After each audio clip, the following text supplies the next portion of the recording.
نحمده ونصلي على رسوله الكريم أما بعد فأعوذ بالله من الشيطان الرجيم بسم الله الرحمن الرحيم رب اشرح لي صدري ويسر لي أمري واحلل عقدة من لساني يفقه قولي رب زدني علما اللهم فقهنا في الدين اللهم ارزقني التفكر والتدبر بما يتلوه لساني من كتابك والفهم له المعرفة بمعانيه والنظر في عجائبه والعمل بذلك ما بقيت إنك على كل شيء قدير رب ارحمهما كما ربياني صغيرا اللهم حاسبني حسابا يسيرا ربي أوصيني أن أشكر نعمتك التي أنعمت علي وعلى والدي وأن أعمل صالحا ترضاه وأصلح لي في ذريتي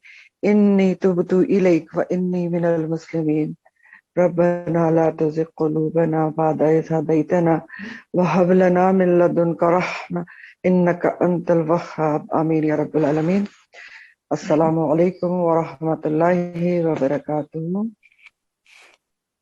سورہ نساء آیت نمبر 171 سے تفسیر ہے آپ کی. نساء 171. یا اہل الکتابی، یا اہل الکتاب، یا حرف ندا ہے اہل الکتاب، اے اہل کتاب. اہل کتاب آپ کو پتا ہے کہ یہود اور نصارہ کو کہا جاتا ہے کیونکہ ان پر کتاب اتری تھی، آسمانی کتاب. تو اللہ تعالیٰ کا خطاب کس سے ہے؟ اہل کتاب سے ہے. اے اہل کتاب، کیا فرما رہے ہیں اللہ تعالیٰ؟ لا تغلو، نہ تم غلف کرو. تغلو کا جو لفظ ہے وہ غلف سے ہے، غین لام واو. اور غلف کے معنی ابھی میں آپ کو بتا دیتا ہوں، آگے بڑھتے ہیں تھوڑا سا تو بات کرتے ہیں غلف پہ. حکم کیا دیا جا رہا ہے کہ اہل کتاب یہود و نصارہ، لا تغلو، نہ تم غلف کرو، فی دینکم، اپنے دین میں. ٹھیک، دین کے بارے میں غلف نہ کرو. تو اہل کتاب سے خطاب ہے، اور غلف کا مطلب ہوتا ہے دین میں حد سے بڑھنا. تو پہلے درجے پر یہاں پر خاص طور پہ نصارہ سے خطاب ہے، اور اس کے علاوہ پھر یہود و نصارہ ہوں یا جو بھی دین میں غلف اختیار کرے اس سے خطاب ہے.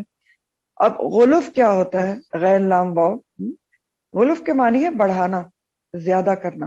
ٹھیک ہے، کسی چیز کو بڑھا کر حد سے نکل جانا. کسی چیز کو اتنا بڑھائیں کہ حد کراس کر لی جائے، تو یہ غلف کہلاتا ہے. یعنی مبالغہ آ رہا ہی کہہ سکتے ہیں آپ. اور یہاں پر کہا جا رہا ہے لا تغلو فی دینکم، دین میں غلف نہ کرو. تو دین کے حوالے سے جب یہ بات آتی ہے کہ دین میں غلف نہ کرو، حد سے نہ گزرو، تو اس کا مطلب کیا ہوتا ہے؟ دین میں غلف کا مطلب ہوتا ہے کہ دین میں جس چیز کا جو درجہ، جو مقام ہے، جو اس کی حیثیت ہے، جو مرتبہ ہے، اس کو انسان بڑھا کے کچھ سے کچھ کر دے. ٹھیک، دین میں جس چیز کا جو درجہ، مقام، مرتبہ ہے، اس کو بڑھا کر انسان کچھ سے کچھ کر دے. اور یہ عام طور پر کب ہوتا ہے؟ جب کسی کی محبت یا عقیدت میں انسان اس کی قدر و منزلت کو بڑھاتے بڑھاتے حد سے آگے نکل جائے، حد کراس کر لے، کچھ کا کچھ کر دے، قدر و منزلت اور محبت کو بڑھاتے ہوئے. اچھا، غلف دوسرے آسپیکٹ پہ بھی ہوتا ہے.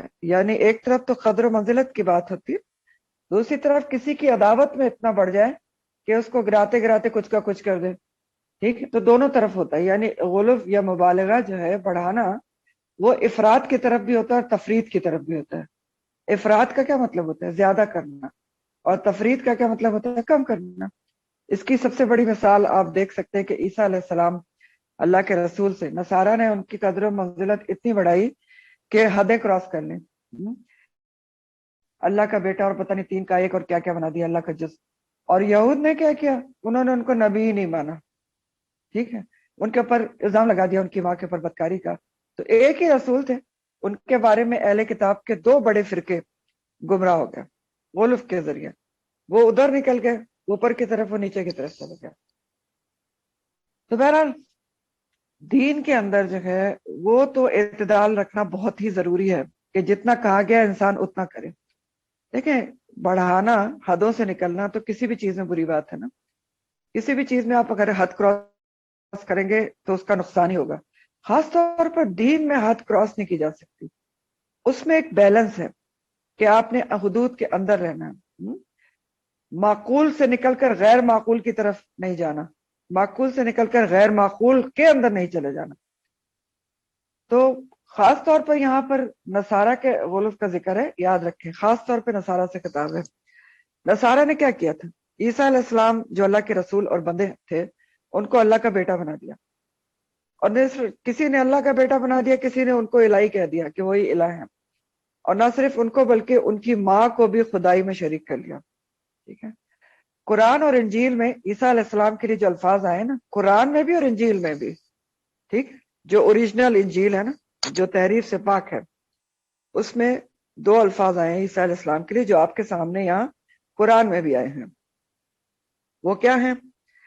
کلمت اللہ کا لفظ آیا ہے عیسیٰ علیہ السلام کے لیے، اور روح من اللہ کی طرف سے آیا، یا روح منہ کے الفاظ آئے ہیں. تو یہ قرآن میں بھی اور انجیل میں بھی یہی الفاظ ہیں سیم.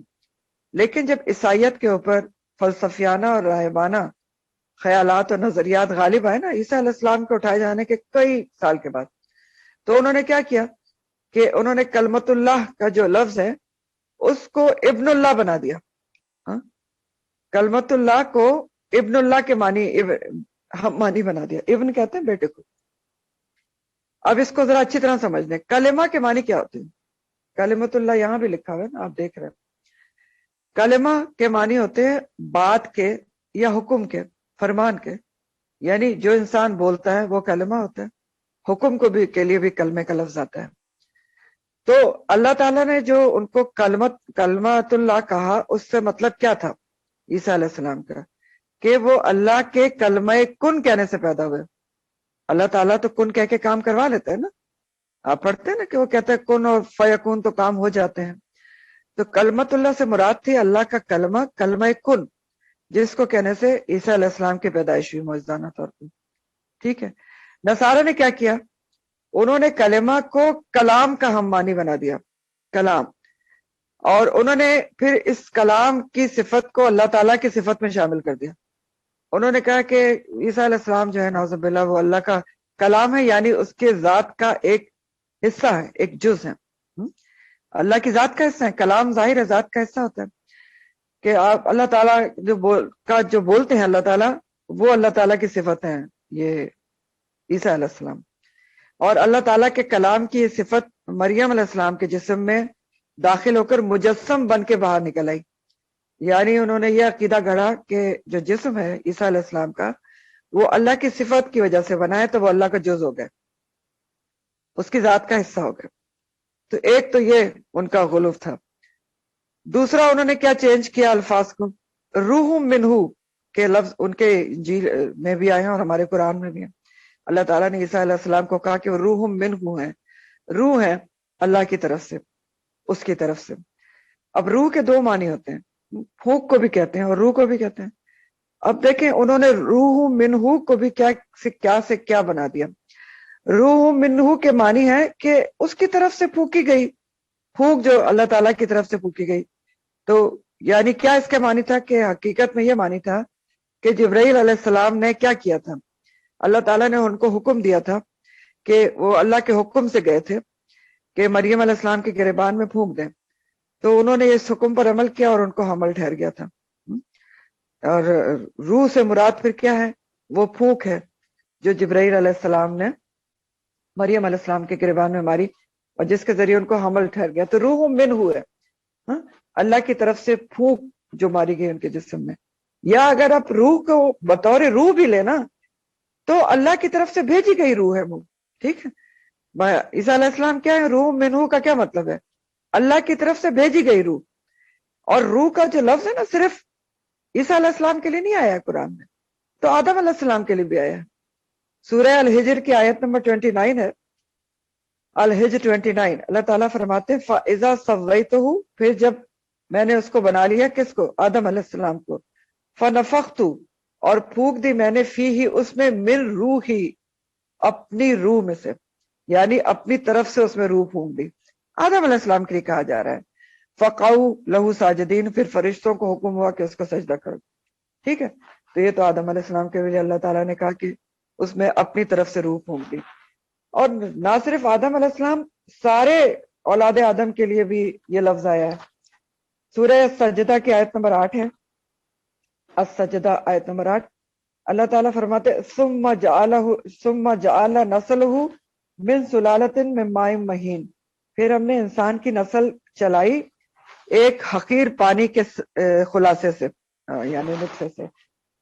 ثم سواہ، پھر ہم نے اس کو بنا کے برابر کر دیا، ونفخ، اور پھونک دیا اس میں، من روحہ، اپنی روح میں سے، یعنی اپنی طرف سے روح بھیج کے ہر انسان میں پھونک دی گئی. تو اب اس حساب سے تو پھر ہر انسان کیا اللہ کا بیٹا ہے یا نعوذ باللہ اللہ کا جز ہے؟ سمجھ رہے ہیں؟ روح کا لفظ تو آدم علیہ السلام کے لیے آیا اور تمام بنی آدم کے لیے آیا ہے. اب انہوں نے کیا کیا نصارہ نے، کہ انہوں نے جو روح منہ کا لفظ ہے اس کی غلط تعویل کی کہ اللہ کی روح عیسیٰ علیہ السلام کے اندر آ گئی، نعوذ باللہ. ٹھیک ہے، کیونکہ اللہ تعالیٰ نے کہا کہ وہ روح ہے میری طرف سے، تو انہوں نے کہا کہ نہیں جی، تو اللہ کی روح جو ہے وہی عیسیٰ علیہ السلام کے اندر پھونک دی گئی. غلط تعویل کی نا. آپ تعویل کے بارے میں سورہ آل عمران کے شروع میں پڑھ چکے ہیں نا، کہ جو متشابہات کے پیچھے پڑتے ہیں وہ کیا کرتے ہیں، جن کے دلوں میں ٹیڑھ ہے وہ آیات متشابہات کے پیچھے پڑتے ہیں، جن کا کھوج لگانا منع ہے، اور پھر وہ اس کی غلط تعویل کرتے ہیں. تو انہوں نے سیم یہی کام کیا کہ متشابہات کے پیچھے پڑے. اللہ کی ذات متشابہات میں سے ہے نا، ان کی کھوج کرنا منع ہے، بس آپ نے ایمان لانا ہے اس کے اوپر. تو غلط تعویل کی، اور ان کی غلط تعویل کو سپورٹ یا تقویت کیسے ملی کہ عیسیٰ علیہ السلام کو ایسے معجزات ملے تھے جو کسی اور کو نہیں ملے. بہت زبردست معجزے تھے، اندھے کو ہاتھ پھیرتے تھے تو صحیح ہو جاتا تھا، کوڑی صحیح ہو جاتا تھا، پرندے میں پھونک مارتے تھے تو وہ پرندہ بن جاتا تھا زندہ، مردے تک کو زندہ کر دیتے تھے. حالانکہ ان کے سب کے ساتھ جب معجزات آپ نے پڑھے تھے تو آپ نے کیا لفظ پڑھا تھا؟ اللہ تعالیٰ نے بار بار کہا بِإِذْنِ اللہ، اللہ کے اذن سے وہ یہ سارے کام کرتے تھے. تو معجزہ تو ہر پیغمبر کو ملا، موسیٰ علیہ السلام کو بھی ملا، عیسیٰ علیہ السلام اور پیغمبروں کو. تو معجزہ ہمیشہ اللہ کی طرف سے ہوتا ہے، اور اللہ کی مدد سے ہی، اللہ کے اذن سے ملتا ہے ہر پیغمبر کو، اور اللہ کے اذن سے ہی پورا ہوتا ہے. اب عیسیٰ علیہ السلام کے زمانے میں طب کا بہت چرچا تھا، میڈیسن کا، ٹھیک ہے نا، اور اس کا میڈیکل آپ سمجھنے حکمت کا. تو اللہ تعالیٰ نے ان کو ایسے معجزات دیے تھے جو ان کی رسالت پر دلیل تھے، ٹھیک ہے.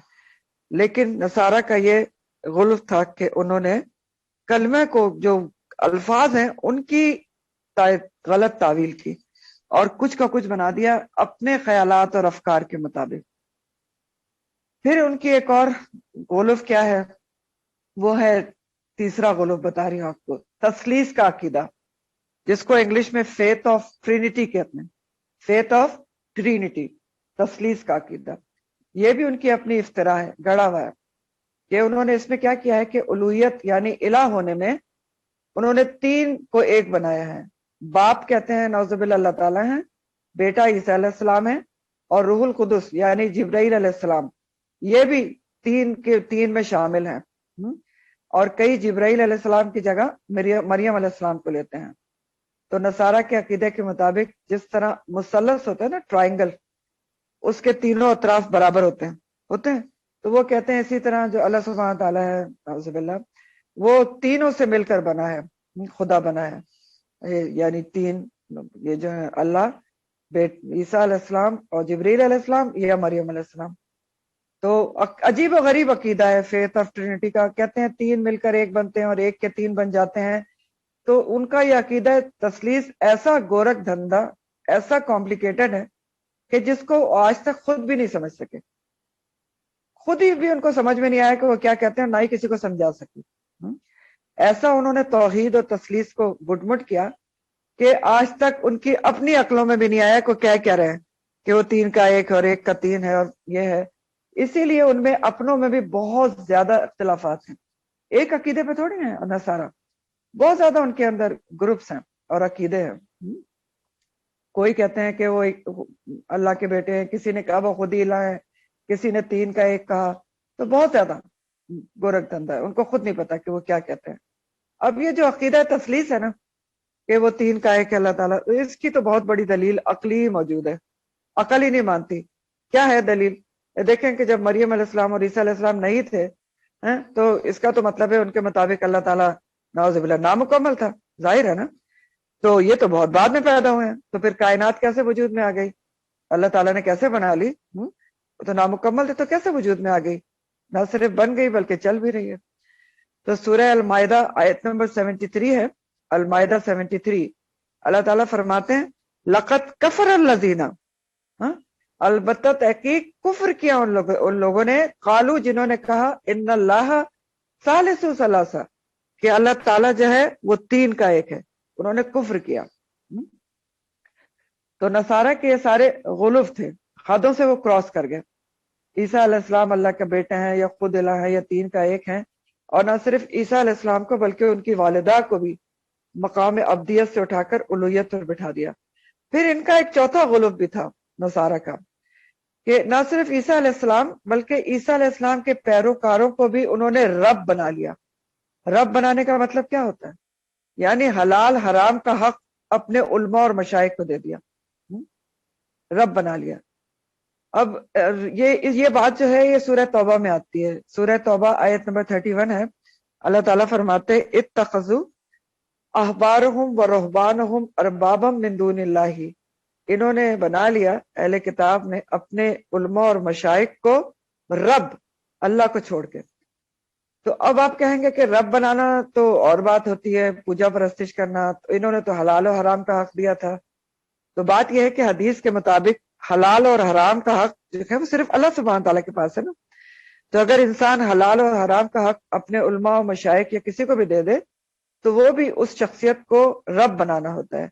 یہ حدیث میں آتا ہے، حاکم کی، مستدرک حاکم کی حدیث ہے، جو عدی بن حاتم سے مروی ہے. عدی بن حاتم کون تھے؟ حاتم تائی کے بیٹے تھے جنہوں نے اسلام قبول کر لیا تھا.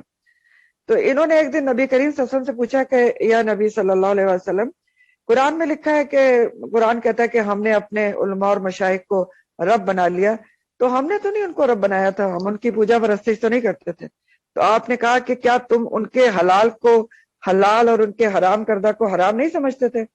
تو انہوں نے کہا ہاں یہ تو کرتے تھے. تو آپ صلی اللہ علیہ وسلم نے فرمایا کہ یہی تو رب بنانا ہے. تو یہ ان کا چوتھا غلف تھا کہ انہوں نے نہ صرف عیسیٰ بلکہ ان کے پیروکاروں کو بھی حلال اور حرام کا حق دے دیا.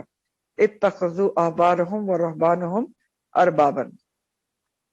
تو یہاں پر نصارہ کو اس دین میں غلف کرنے سے، حدیں کراس کرنے سے باز رکھا جا رہا ہے اور حکم دیا جا رہا ہے یا اہل الکتاب لا تغلو فی دینکم، نہیں غلف کرو، حد سے نہ بڑھو اپنے دین کے اندر. اور پھر دوسرا حکم ہے آگے کہ ولا تقولوا، اور نہ تم کہو، علی اللہ، اللہ کے اوپر، الا الحق، سوائے حق کے، اللہ کے اوپر حق کے سوا کچھ نہ کہو. تو اس کے دو معنی ہیں، یعنی اللہ کے لیے حق کے سوا کچھ نہ کہو. نمبر ایک، باطل نہ کہو. حق کا الٹ باطل ہوتا ہے نا، کہ باطل باتیں اللہ کے لیے نہ کہو، کہ اس کا بیٹا بیٹی ہے، اس کے ساتھ کسی کو شامل نہ کرو. حق بات صرف کہو کہ وہ واحد الہ ہے، اس کی ذات پاک ہے اس سے کہ کوئی اس کا شریک ہو. تو ولا تقولوا علی اللہ الا الحق. اور دوسرا معنی کیا ہے اسی جملے کا، کہ یہ ہے کہ اللہ کے الفاظ کی غلط تعویل نہ کرو، جو اللہ نے کہا ہے اس کو ویسے ہی رہنے دو. ولا تقولوا علی اللہ الا الحق. اللہ تعالیٰ نے کہا ہے کہ کلمت اللہ روح منہ ہے، تو جس حساب سے کہا ہے اسی کو سمجھو، اسی طرح سے اس کے معنی کرو. غلط تعویل کر کے وہ بات اللہ سے منسوب نہ کرو جو اس نے نہیں کہی ہے. تو دوسرا حکم دیا گیا کہ ولا تقولوا علی اللہ الا الحق. پھر اللہ سبحانہ تعالیٰ خود بتا رہے ہیں کہ کون تھے عیسیٰ ابن مریم. اچھا، اس سے پہلے ایک بات اور نوٹ کریں کہ اللہ تعالیٰ نے یہاں نصارہ کو جو ہے وہ روکا ہے کہ لا تغلو فی دینکم، دین میں جو ہے غلف نہ کرو. نبی کریم صلی اللہ علیہ وسلم نے بھی ہمیں نصارہ کے غلف کے پیش نظر خبردار کیا ہے. کئی احادیث اس کے بارے میں ہمیں خبردار کیا گیا کہ ہم بھی دین میں غلف نہ کریں. بخاری کی حدیث کا مفہوم ہے، نبی کریم صلی اللہ علیہ وسلم نے فرمایا تم مجھے حد سے اس طرح نہ بڑھانا جس طرح عیسائیوں نے عیسیٰ ابن مریم کو بڑھا دیا. میں تو بس اللہ کا بندہ اور رسول ہوں، تو تم مجھے اللہ کا بندہ اور رسول ہی کہنا. ٹھیک ہے. ایک اور مسند احمد کی حدیث میں آتا ہے کہ آپ صلی اللہ علیہ وسلم نے فرمایا اللہ کی مار ہو ان اہل کتاب پر کہ انہوں نے اپنے انبیاء کی قبروں کو سجدہ گاہ بنا لیا۔ پھر ایک اور مسند احمد کی حدیث ہے کہ آپ نے فرمایا اپنے گھروں کو قبرستان نہ بناؤ۔ اس کا مطلب کیا ہے؟ یعنی گھر ایسا نہیں ہونا چاہیے کہ اس میں اللہ کا ذکر نہ ہو۔ قبرستان میں آپ کو پتہ ہے نا تلاوت کرنا اور ذکر کرنا منع ہے۔ تو آپ نے فرمایا کہ اپنے گھروں کو قبرستان نہ بناؤ اور میری قبر کو تہوار نہ بنانا، اور مجھ پر درود بھیجو، تم جہاں بھی ہوگے مجھ پر درود پہنچ جائے گا۔ پھر ابو داؤد کی حدیث میں آپ نے پیشین گوئی فرمائی کہ جس طرح ایک جوتا دوسرے کے برابر ہوتا ہے، بالکل اسی طرح تم بھی پچھلی امتوں کی پیروی کرو گے۔ اب دیکھیں آپ کہ آپ نے کیا فرمایا کہ تم بھی پچھلی اور امتوں کی پیروی کرو گے، اتنا کچھ خبردار کرنے کے باوجود۔ اب آپ سوچیں مسلمانوں نے کون سا کام چھوڑا ہے؟ کیا قبروں کو انہوں نے سجدہ گاہ نہیں بنایا ہے؟ مزاروں کے اوپر کیا کام کیے جاتے ہیں؟ عرس مناتے ہیں پھر مذہبی فریضہ سمجھ کے، اور سجدے بھی کرتے ہیں۔ نبی کریم صلی اللہ علیہ وسلم کی قبر کو اللہ تعالیٰ نے محفوظ رکھا ہے، تو اس لیے وہ تہوار منانے سے بچی ہوئی ہے۔ تو دراصل یہ جو غلو ہوتا ہے نا، غلو ہوتا ہے، اس کے اسباب کیا ہوتے ہیں یہ سوچیں۔ ہوتا یہ ہے کہ دیکھیں انسان جس سے محبت کرتا ہے، ہاں، اس میں کوئی خامی نہیں دیکھنا چاہتا۔ آپ سوچ کے دیکھیں نا، آپ جس سے محبت کرتے ہیں اس کی خامی آپ کو نظر ہی نہیں آتی، آپ دیکھنا نہیں چاہتے، اور آپ اس کی برائیوں کو نیگلیکٹ کرتے رہتے ہیں، نظر انداز کرتے ہیں، اور یہ کرتے کرتے اس کی محبت میں آپ اتنا آگے بڑھ جاتا ہے انسان کہ اس کو خامیوں سے پاک کرنے کے لیے پھر تعویلیں بگڑتا ہے، اور پھر یہی غلف اس کو شرک کے راستے پر لے جاتا ہے، اور وہ شخص پھر انسان اللہ کا حق اس شخص کو دینے لگتا ہے جس کو وہ بہت زیادہ چاہتا ہے، بہت زیادہ عقیدت رکھتا ہے، بہت زیادہ قدر و منزلت ہے دل میں۔ تو پھر اللہ کا حق کیسے دینے لگتا ہے؟ پھر اسی کو انسان حاجت روا سمجھنے لگتا ہے اور اپنی حاجتیں مانگتا ہے، نجات کا ذریعہ سمجھنے لگتا ہے۔ نبی کریم صلی اللہ علیہ وسلم نے خود اس بات کو سخت ناپسند کیا ہے کہ ان کے بارے میں مبالغہ کیا جائے۔ مسند احمد کی ایک حدیث کا مفہوم ہے، نبی کریم صلی اللہ علیہ وسلم نے فرمایا ایک دفعہ ایک شخص نے آپ کو کہا کہ آپ سردار ہیں، سردار کے بیٹے ہیں، سیدنا کا خطاب دیا، بہت کچھ کہا، تو آپ نے فرمایا لوگوں سوچ سمجھ کر بولا کرو، حد سے آگے نہ بڑھو، میں محمد بن عبداللہ ہوں، اللہ کا بندہ اور رسول ہوں، میرا مرتبہ نہ بڑھاؤ جیسا نصارہ نے عیسیٰ علیہ السلام کا بڑھا دیا۔ ٹھیک ہے، تو دیکھیں بعض نعتیں ایسی ہیں جو ہم پڑھتے ہیں، غور و فکر کرنا چاہیے کہ جس میں ایسے الفاظ ہیں جو نبی کریم صلی اللہ علیہ وسلم کو اللہ کا ہمسر ٹھہرا دیتے ہیں، تو وہ نہیں پڑھنا چاہیے، غلط چیز ہے۔ نبی کریم صلی اللہ علیہ وسلم کا مرتبہ بہت اعلیٰ ہے، افضل الرسل ہیں، اللہ کے محبوب ہیں، لیکن جو اللہ تعالیٰ نے ان کا مرتبہ ہمیں بتایا وہی ہے کہ وہ بہت بڑے نبی ہیں، بہت بڑے آخری رسول ہیں، خاتم النبیین ہیں، رحمت للعالمین ہیں، لیکن اللہ کے بندے اور رسول ہیں جیسا انہوں نے خود فرمایا ہے۔ پھر پیغمبر کے علاوہ ہم مسلمانوں نے اور کیسے غلف کیے ہوئے ہیں دین میں، کہ ہم تو پیروں فقیروں کو بھی اتنا مانتے ہیں کہ ان کو کہیں سے کہیں پہنچا دیتے ہیں اٹھا کے۔ کتنا مانتے ہیں سوچ کے دیکھیں کہ ہم کہتے ہیں فلاں تعویذ اس نے دیا تھا، داغا دیا تھا، اس سے اولاد ہو گئی، تم بھی فلاں کے پاس جاؤ، بڑا زبردست پیر ہے، اور کتنی عورتیں اس کے پیچھے جو ہیں برباد ہوئی ہیں اسی کانسیپٹ اور اس عقیدے کے پیچھے، آپ کو پتا ہے آج بھی ہو رہی ہوں گی، کچھ پتہ نہیں، داغے اور تعویذ اتنا اولاد کے لیے فلاں پیر جو ہے وہ دیتے ہیں، اور پتہ نہیں پیر پھر کیا کرتے ہیں۔ تو بہرحال ہم سمجھتے ہیں اولاد دینے والا، روزی دینے والا بھی سمجھ لیتے ہیں، صحت زندگی دینے والا بھی سمجھ لیتے ہیں، اس کے پاس لے جاؤ، ان کا جو تعویذ ہے اس سے بڑی جلدی صحت ہو جاتی ہے۔ ٹھیک ہے، پھر ایسے لوگوں کی شان میں ہم کوئی بات بھی نہیں سننا چاہتے۔ جو ہمارا پیر اور شیخ کہہ دیتے ہیں نا، لوگ کہتے ہیں کہ جی آپ کچھ بھی بتائیں، ان کو قرآن بتائیں، حدیث بتائیں، وہ کہیں گے نہیں جی ہمارے پیر صاحب نے ہمیں یہ بتایا، ہمارے شیخ نے ہمیں یہ بتایا، تو وہ زیادہ جانتے ہیں۔ ٹھیک ہے، یہ کیا ہے؟ مزاروں کے کیا کیا جاتا ہے؟ تقریباً پوجا ہی کی جاتی ہے نا، سوچ کے دیکھیں، پوجا ہی کی جاتی ہے نا، پھول چڑھائے جاتے ہیں، سجدے کیے جاتے ہیں، ان کے گرد پھر پھر کے چکر لگا کے دعائیں مانگی جاتی ہیں، عرس منائے جاتے ہیں۔ عرس کا کیا معنی ہوتا ہے؟ عروسی کا کیا معنی ہوتا ہے؟ ہاں؟ عرس کا معنی بھی شادی ہوتا ہے، تو تقریباً شادی کا سما ہوتا ہے عرس میں، سوچ کے دیکھیں، ناچ گانے ڈھول ڈپے کھانا پینا کیا چل رہا ہوتا ہے؟ ہاں؟ تو پھر کیا ہے؟ اپنے اعمال تو درست نہیں کرتے مسلمان، توجہ نہیں کرتے اور سفارش کی امید پر بیٹھے ہیں. تو بہرحال ہمارے لیے بھی حد قائم کی ہے، ایک حد ہے دین کے اندر جس کو حد اعتدال ہے، جس کے اندر ہم نے رہنا ہے، نہ اس سے آگے بڑھنا ہے نہ اس سے پیچھے بڑھنا کرنا ہے. وہ حد کیا ہے؟ جو اللہ اور رسول نے ہمارے لیے مقرر کر دی. اللہ نے جیسے بتا دیا کہ یہ چیز ایسے کرنی ہے، اس کا یہ مقام ہے، رسول کریم صلی اللہ علیہ وسلم نے جب بتا دیا یہ چیز ایسے کرنی ہے، اس طریقے سے کرنی ہے، یہ ہماری حدیں ہیں. نہ ہم اس سے آگے بڑھ سکتے ہیں نہ ہم اس سے پیچھے ہو سکتے ہیں. سورہ حجرات کی پہلی آیت ہے نا، یا ایھا الذین آمنوا لا تقدموا بین یدی اللہ ورسولہ، اے لوگوں جو ایمان لائے ہو، اللہ اور اس کے رسول سے آگے نہ بڑھو، آگے نہ بڑھو. تو یہ تو بہت ساری چیزیں ہیں جس میں ہم آگے بڑھنے کی کوشش کرتے ہیں. آپ سوچ کے دیکھیں نا، جتنی بھی بدعات ہے نا وہ ساری ایسے ہی ہے کہ ہم کہتے ہیں کہ خدا نہ کرے نبی کریم صلی اللہ علیہ وسلم کو تو نہیں پتا تھا تو ہمیں زیادہ پتا ہے، تو ہم یہ کام کر لیتے ہیں، زیادہ باعث سے اجر و ثواب ہے. تو بہت ساری ایسی چیزیں ہیں، اور پھر اس کے اوپر آرگومنٹس بھی ہوتی ہیں کہ نہیں اس میں کون سی بات ہے، یہ تو ثواب کا کام ہے اور اچھا کام ہے. تو بہرحال ہماری بھی حدیں ہیں دین کے اندر، اور حد کیا ہے؟ جو اللہ اور اس کے رسول نے مقرر کر دی، اس کے اندر ہی رہنا ہے ہمیں. تو بہرحال یہاں پر خاص طور پہ نصارہ کے غلو کا ذکر ہے. تو دراصل یہ جو غلو ہوتا ہے اس کے تمام راستے شیطانی سے جاتا ہے. ایسا میں نے کیوں کہا؟ کیونکہ دیکھیں ابھی آپ نے پیچھے شیطان کے چیلنجز پڑھے ہیں نا، اس نے پہلا چیلنج اپنے کیا بتایا تھا؟ اس نے کہا تھا وَلَا أُضِلَّنَّهُمْ، البتہ میں ضرور بالضرور گمراہ کروں گا ان کو. تو وہ گمراہ کرتا ہے. کیسے گمراہ کرتا ہے؟ ایسا گمراہ کرتا ہے کہ ڈائریکٹ شرک میں گرفتار کروا دیتا ہے. کیوں؟ کیونکہ اس کو معلوم ہے کہ اللہ تعالیٰ شرک کسی حال میں معاف نہیں کریں گے. یہ ساری باتیں جو میں نے آپ کو بتائی ہیں، جو ہم پیروں فقیروں سے کے لیے عقیدہ رکھتے ہیں کہ ان سے یہ ہماری پوری ہو جائیں گی، یہ شرک نہیں ہے، کھلم کھلا شرک ہے یہ.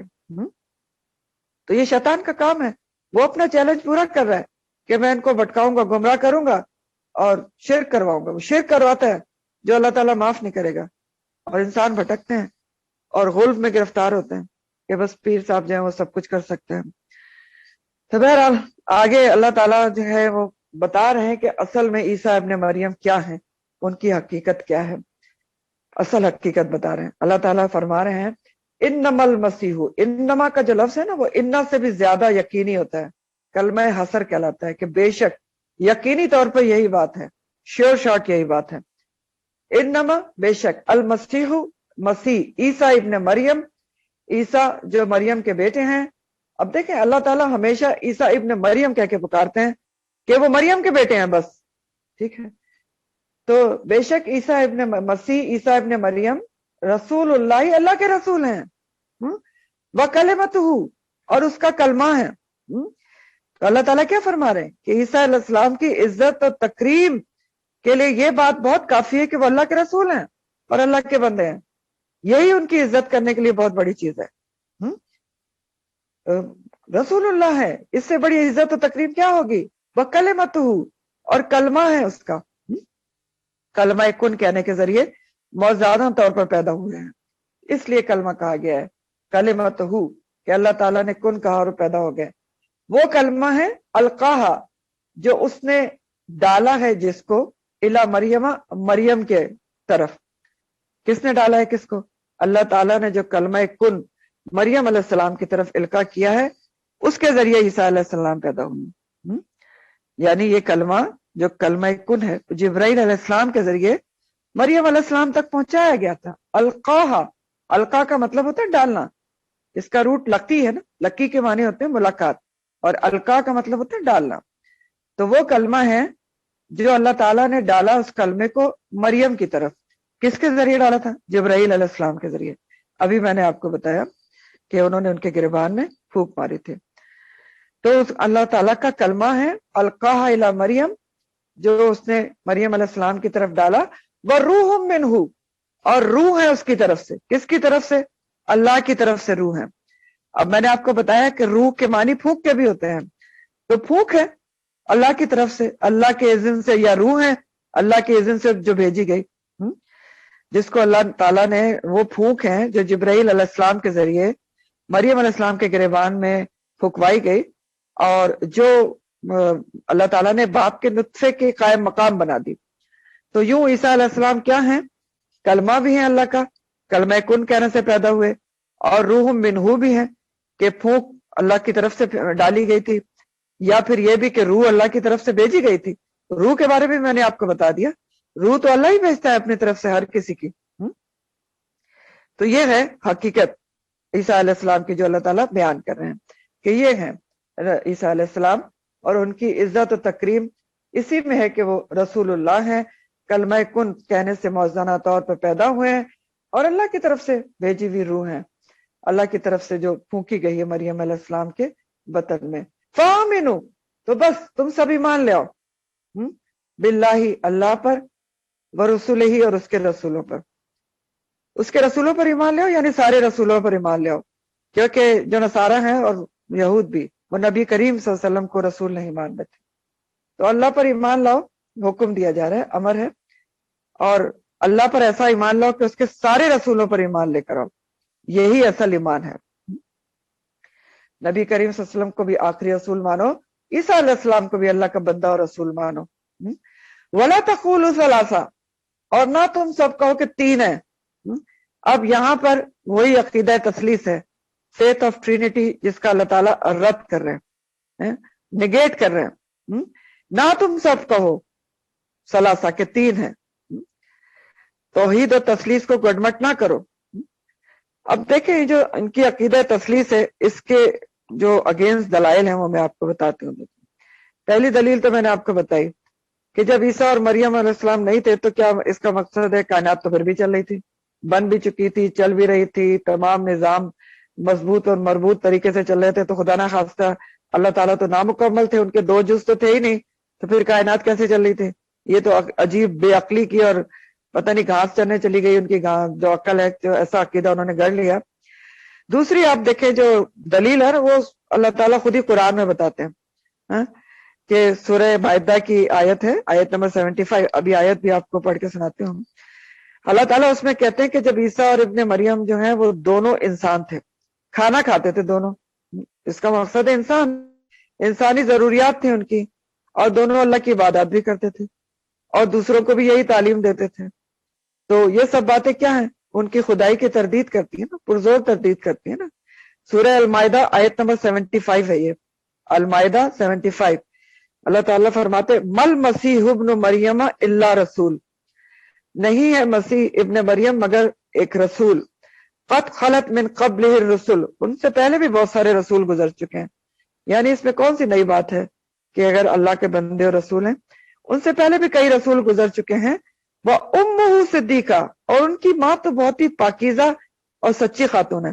دیکھیں صاف الفاظ میں کہہ دیا گیا، تم بدکاری کا الزام لگا رہے ہو، نہیں ہے وہ تو امہ صدیقہ، وہ تو ایک پاکیزہ خاتون ہے.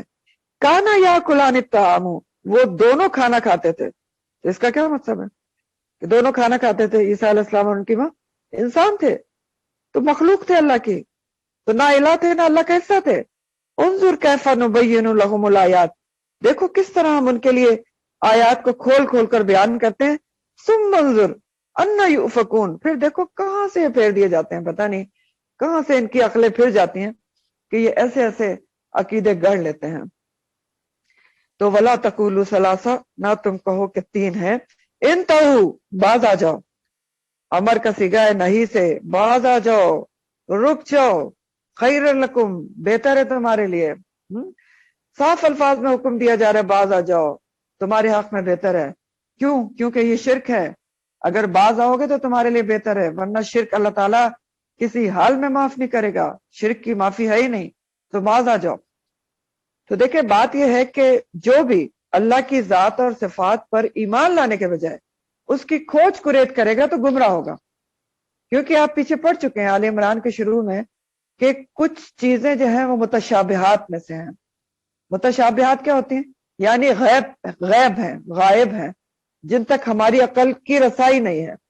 تو ان کے لیے کیا حکم ہے کہ بس ہم نے اس پر ایز سچ ایمان رکھنا ہے اور اس کی کھوج کریت نہیں کرنی. ٹھیک ہے. متشابہات آپ نے پڑھا شروع میں آل عمران کے کیس میں کچھ جو ہیں آیات محکمات ہیں اور کچھ متشابہات ہیں. تو جو متشابہات ہیں ان کے پیچھے وہ لوگ پڑھتے ہیں جن کے دل میں ٹیڑھ ہوتی ہے اور اس کی غلط تعویل نکالتے ہیں. تو متشابہات میں سب سے پہلے تو اللہ سبحانہ تعالیٰ کی ذات ہے کہ ہم نے صرف ایمان رکھنا ہے کہ اللہ تعالیٰ کی ذات ہے. یہ ہم نے کھوج کریت بالکل بھی نہیں کرنی, کیونکہ ہماری عقل ناقص ہے, اس کی رسائی نہیں ہے کہ اللہ تعالیٰ کی ذات کیسی ہے, اس کی صفات کیسی ہے, اس پہ وہ کیسے عمل کرتا ہے. اگر کریں گے تو ہمیشہ گمراہ ہوں گے. ہاں, متشابہات کے لیے حکم ہی ہے کہ آپ نے صرف ایمان رکھنا ہے کہ بس جب اللہ نے کہہ دیا اللہ کا ہاتھ ہے تو اللہ کا ہاتھ ہے. کیسا ہے یہ ہم نے نہیں سوچنا. اللہ کی پنڈلیت ہے, ہمیں نہیں پتا کیسی ہے, ٹھیک ہے. اللہ قدیر ہے تو قدیر ہے, کیسے ہے یہ ہم نہیں سوچ سکتے کہ اللہ تعالیٰ کیسے ہر کام پہ قدرت رکھتا ہے. بصیر ہے تو بصیر ہے, ہم یہ نہیں سوچ سکتے کہ یہ ہم سوچنے بیٹھ جائیں کہ اچھا کیسے بصیر ہے, اتنے لوگوں کو کیسے دیکھتا. نہیں, یہ سب چیزیں اللہ کی ذات ہے یا صفات ہے, یہ متشابہات ہیں. اس پر ایمان ہے پکا پکا, یہی تو ہے ایمان بالغیب, ورنہ پھر ایمان ہی کیا ہے کہ جو اللہ نے کہہ دیا وہ منون مان لیں بس. تو انما اللہ تعالیٰ پھر آگے فرما رہے ہیں کہ انما بے شک اللہ تعالیٰ الہ واحد, وہ واحد الہ ہے. ہاں, یاد رکھو اللہ تعالیٰ واحد معبود ہے. سبحانہ, پاک ہے وہ, ان یکون لہ ولد, کہ اس کے لیے کوئی بیٹا بیٹی ہو. اس کی ذات اس سے پاک ہے کہ اس کا کوئی بیٹا بیٹی ہو. اب دیکھیں جو سبحانہ کا لفظ ہے نا, یہ بہت ہی زبردست لفظ ہے. سبحانہ, پاک ہے وہ.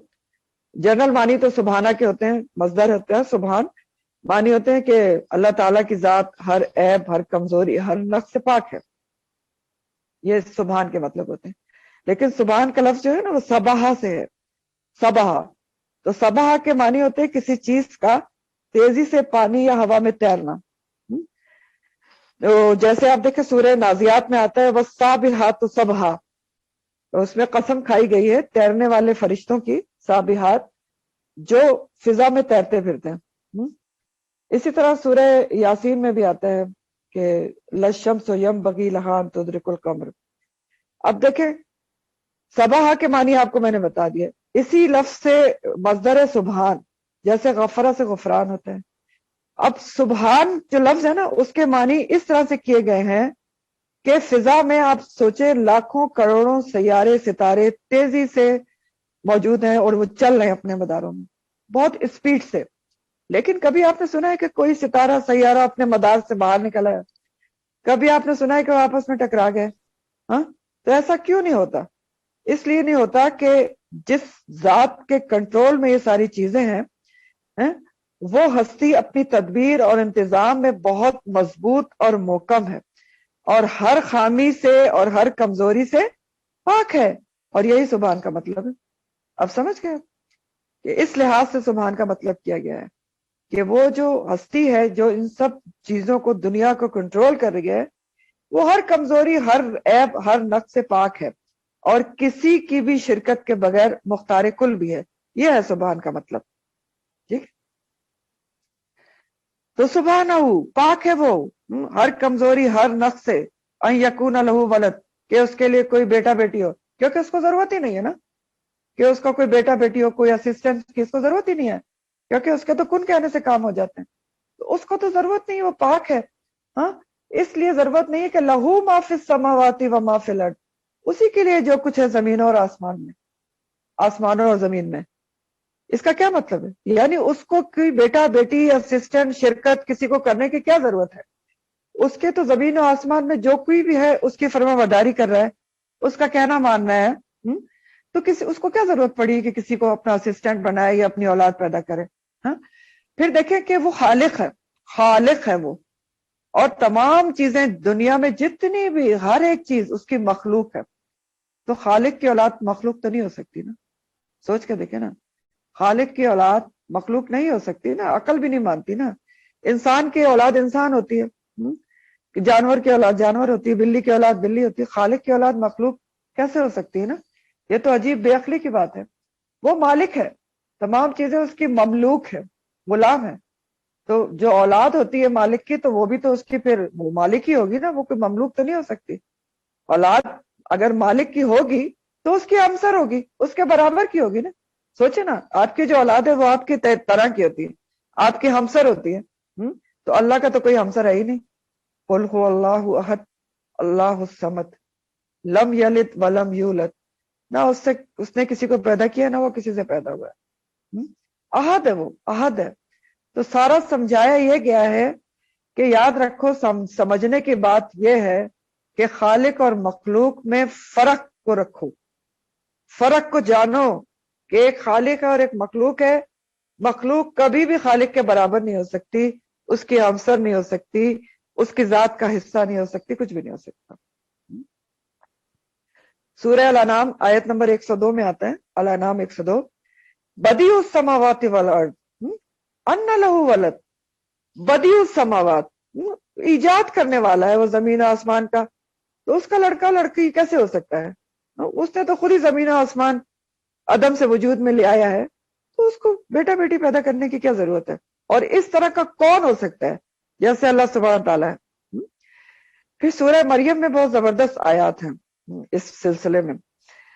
سورہ مریم کی آیات ہیں 88 سے 95 تک۔ اللہ تعالیٰ فرماتے ہیں وَقَالُوا اتَّخَذَ الرَّحْمَنُ وَلَدًا، اور انہوں نے بنا لیا رحمان کے لیے اولاد۔ لوگ کہتے ہیں کہ رحمان نے اولاد اختیار کر رکھی ہے۔ لَقَدْ جِئْتُمْ شَيْئًا إِدًّا، تحقیق تم تو کوئی بہت ہی سخت اور بھاری چیز کہہ رہے ہو، تم نے تو کوئی بہت ہی سخت اور بھاری چیز کہہ دی ہے۔ تکاد السماوات یتفطرن منہ، یہ تو ایسی بھاری بات ہے کہ قریب ہے کہ آسمان اس بات کی وجہ سے پھٹ پڑے ہیں۔ وتنشق الارض، اور زمین جو ہے وہ شق ہو جائے، وتخر الجبال حدا، اور جو پہاڑ ہے وہ ریزہ ریزہ ہو کر اڑ جائے۔ ان دعوا للرحمن ولدا، کہ انہوں نے رحمان کی اولاد ثابت کرنے بیٹھ گئے ہیں۔ یہ ایسی باتیں کہ اس سے یہ سب کچھ ہو جائے۔ تو وما ينبغي للرحمن ان يتخذ ولدا، رحمان کے تو یہ لائق ہی نہیں ہے، شان ہی نہیں ہے کہ اس کی کوئی اولاد ہو۔ ان کل من فی السماوات والارض الا اتى الرحمن عبدا، جو کوئی بھی آسمانوں اور زمینوں میں ہے سب کے سب اس کے پاس بندے بن کے، غلام بن کے آنے والے ہیں، سب اس کے بندے اور غلام۔ ٹھیک، تو کیسے اس کی کوئی اولاد اور کوئی مخلوق ہو سکتی ہے؟ کوئی مخلوق ہو سکتی ہے؟ وَكَفَى بِاللَّهِ وَكِيلًا، اور اللہ تعالیٰ کافی ہے کارساز۔ وکیل کہتے ہیں اس کو جو سب ہر کسی کی پوری ذمہ داری اٹھانے کے لیے کافی ہو۔ تو وَكَفَى بِاللَّهِ وَكِيلًا کا کیا مطلب ہے؟ کہ اللہ واحد کارساز کافی ہے کائنات کا تمام نظام چلانے کے لیے، تمام کام بنانے کے لیے، تمام مخلوقات کی ضروریات پوری کرنے کے لیے اللہ کی کارسازی، اس کا وکیل ہونا کافی ہے۔ تو صرف اسی کو کارساز سمجھو اور بناؤ۔ انسان یا مخلوق کبھی بھی کسی کی کارساز نہیں ہو سکتی۔ تو اللہ تعالیٰ جو ہے وہ کفا باللہ وکیلا، اللہ تعالیٰ پوری نظام چلانے کے لیے کائنات کا کافی ہے۔ تو آپ دیکھیں نا آیت الکرسی میں آپ کیا پڑھتے ہیں؟ وَلَا يَؤُودُهُ حِفْظُهُمَا وَهُوَ الْعَلِيُّ الْعَظِيمُ، نہیں تھکاتی اس کو حفاظت ان دونوں کی، کس کی؟ آسمانوں اور زمینوں کی، اور وہ سب سے بلند ہے اور سب سے بڑا ہے، سب سے بڑا ہے۔ پھر مزید جو ہے آگے والی جو آیت ہے وہ بھی پچھلی آیات سے جڑی ہے، اور جس میں الوہیت مسیح کی تردید کی جا رہی ہے۔ الوہیت مسیح یعنی عیسیٰ علیہ السلام کو الہ بنانے کے خلاف مزید دلائل پیش کیے جا رہے ہیں۔ اللہ تعالیٰ فرماتے ہیں لن یستنکفا، لن ہرگز نہیں، یستنکفا آر سمجھتے، المسیح جھجک محسوس کرتے مسیح علیہ السلام، کس بات میں آر محسوس نہیں کرتے عیسیٰ علیہ السلام؟ ان یکون عبدا للہ، کہ وہ اللہ کے بندے ہوں، اس میں ان کو کوئی جھجک کوئی شرم محسوس نہیں ہوتی۔ ولل ملائکۃ، اور نہ ہی ملائکہ، المقربون جو اللہ کے مقرب ہیں، وہ بھی اس بات میں کوئی شرم محسوس نہیں کرتے کہ وہ اللہ کے بندے ہیں اور اللہ کی بندگی کوئی آر نہیں سمجھتے۔ یستنکف کا لفظ جو ہے وہ نکفہ سے ہے، نون کافے۔ نکفہ کے مطلب ہوتے ہیں ناک پاؤں چڑھانا۔ ناک پاؤں آپ کس چیز پر چڑھاتے ہیں؟ جو چیز آپ کو پسند نہیں آتی نا، جو آپ کرنا نہیں چاہتے، تو نکفہ کے معنی ہوتے ہیں ناک پاؤں چڑھانا، اور استنکفہ کے معنی ہوتے ہیں کسی بات کو حقیر سمجھ کر غرور سے سرتابی کرنا، اس کا کسی بات کو حقیر سمجھ کر غرور سے سرتابی کرنا۔ یا استنکفا کے معنی ہے تکبر کی وجہ سے کسی کام کو کرنے میں شرم اور جھجک محسوس کرنا، کسی کام کو باعث آر سمجھنا، انگلش میں جس کو آپ ہیزیٹیشن کہتے ہیں، یہ یستنکفا کا مطلب ہے، اور حقیر سمجھ کے ہیزیٹیٹ کرنا اس سے، کہ اس کو آپ تکبر کی وجہ سے حقیر سمجھ کے اس کام کو نہ کرنا چاہیں، یہ ہوتا ہے استنکفا۔ تو ایک اور دلیل دی جا رہی ہے عیسیٰ علیہ السلام کے الہ ہونے کے خلاف، کہ عیسیٰ علیہ السلام تو خود اللہ کے بندے اور رسول ہیں، اور ان کو اللہ کا بندہ بن کے رہنے میں کوئی آر نہیں محسوس ہوتی۔ عیسیٰ علیہ السلام کو قطعاً بھی اس بات میں کوئی شرم اور جھجک نہیں تھی کہ ان یکون عبدا للہ، کہ وہ اللہ کے بندے اور رسول ہیں، ساری عمر وہ اللہ کی بندگی کرتے رہے، بلکہ وہ اس بات کو قابل فخر سمجھتے تھے، اور لوگوں کو بھی یہی کہتے رہے کہ لوگوں جو میرا رب ہے وہ تمہارا بھی رب ہے، اس کو رب مانو۔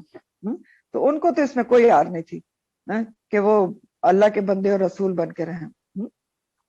اور یہی حال مقرب فرشتوں کا بھی ہے، والملائکۃ المقربون، مقربون مقرب کی جمع ہے۔ اب مقرب فرشتوں سے دو معنی مراد لیے گئے ہیں۔ اصل میں جو مقرب فرشتے ہیں نا، وہ حاملین عرش کو کہا جاتا ہے، یعنی جو اللہ کا عرش اٹھائے ہوئے ہیں۔ لیکن دوسرا معنی عام طور پہ فرشتوں کا کیا گیا کہ فرشتے تو سارے ہی اللہ کے مقرب ہیں، تو فرشتے چاہے حاملین عرش ہوں یا اللہ کے دوسرے فرشتے ہوں، ان کے لیے بھی کہا گیا کہ ان کو بھی اللہ کا عبادت گزار بن کر رہنے میں، اللہ کی اطاعت کرنے میں کوئی شرم و آر محسوس نہیں ہوتی، بلکہ وہ بہت شوق سے یہ کام کرتے ہیں۔ فرشتوں کو بھی اللہ کا بیٹا بیٹی بننے کا کوئی شوق نہیں ہے۔ پھر اس کا یہ معنی بھی کیا گیا ہے کہ مسیح ہوں یا مقرب فرشتے ہوں، ان کی یہ شان ہی نہیں ہے کہ وہ رب کی بندگی کو آر سمجھیں یا تکبر کریں، شان ہی نہیں ہے ان کی۔ کیونکہ دیکھیں جو جتنا رب سے قریب ہوتا ہے نا، انبیاء اور رسول کیا ہوتے ہیں؟ رب سے بہت قریب ہوتے ہیں، اور یا مقرب فرشتے ہیں جو اللہ سے بہت قریب ہیں، تو جو جتنا رب سے قریب ہوتا ہے نا، وہ اتنا ہی اس کی بندگی زیادہ کرتا ہے۔ یہ تو مانی بھی بات ہے نا، اتنی عاجزی اس کی زیادہ کرتا ہے۔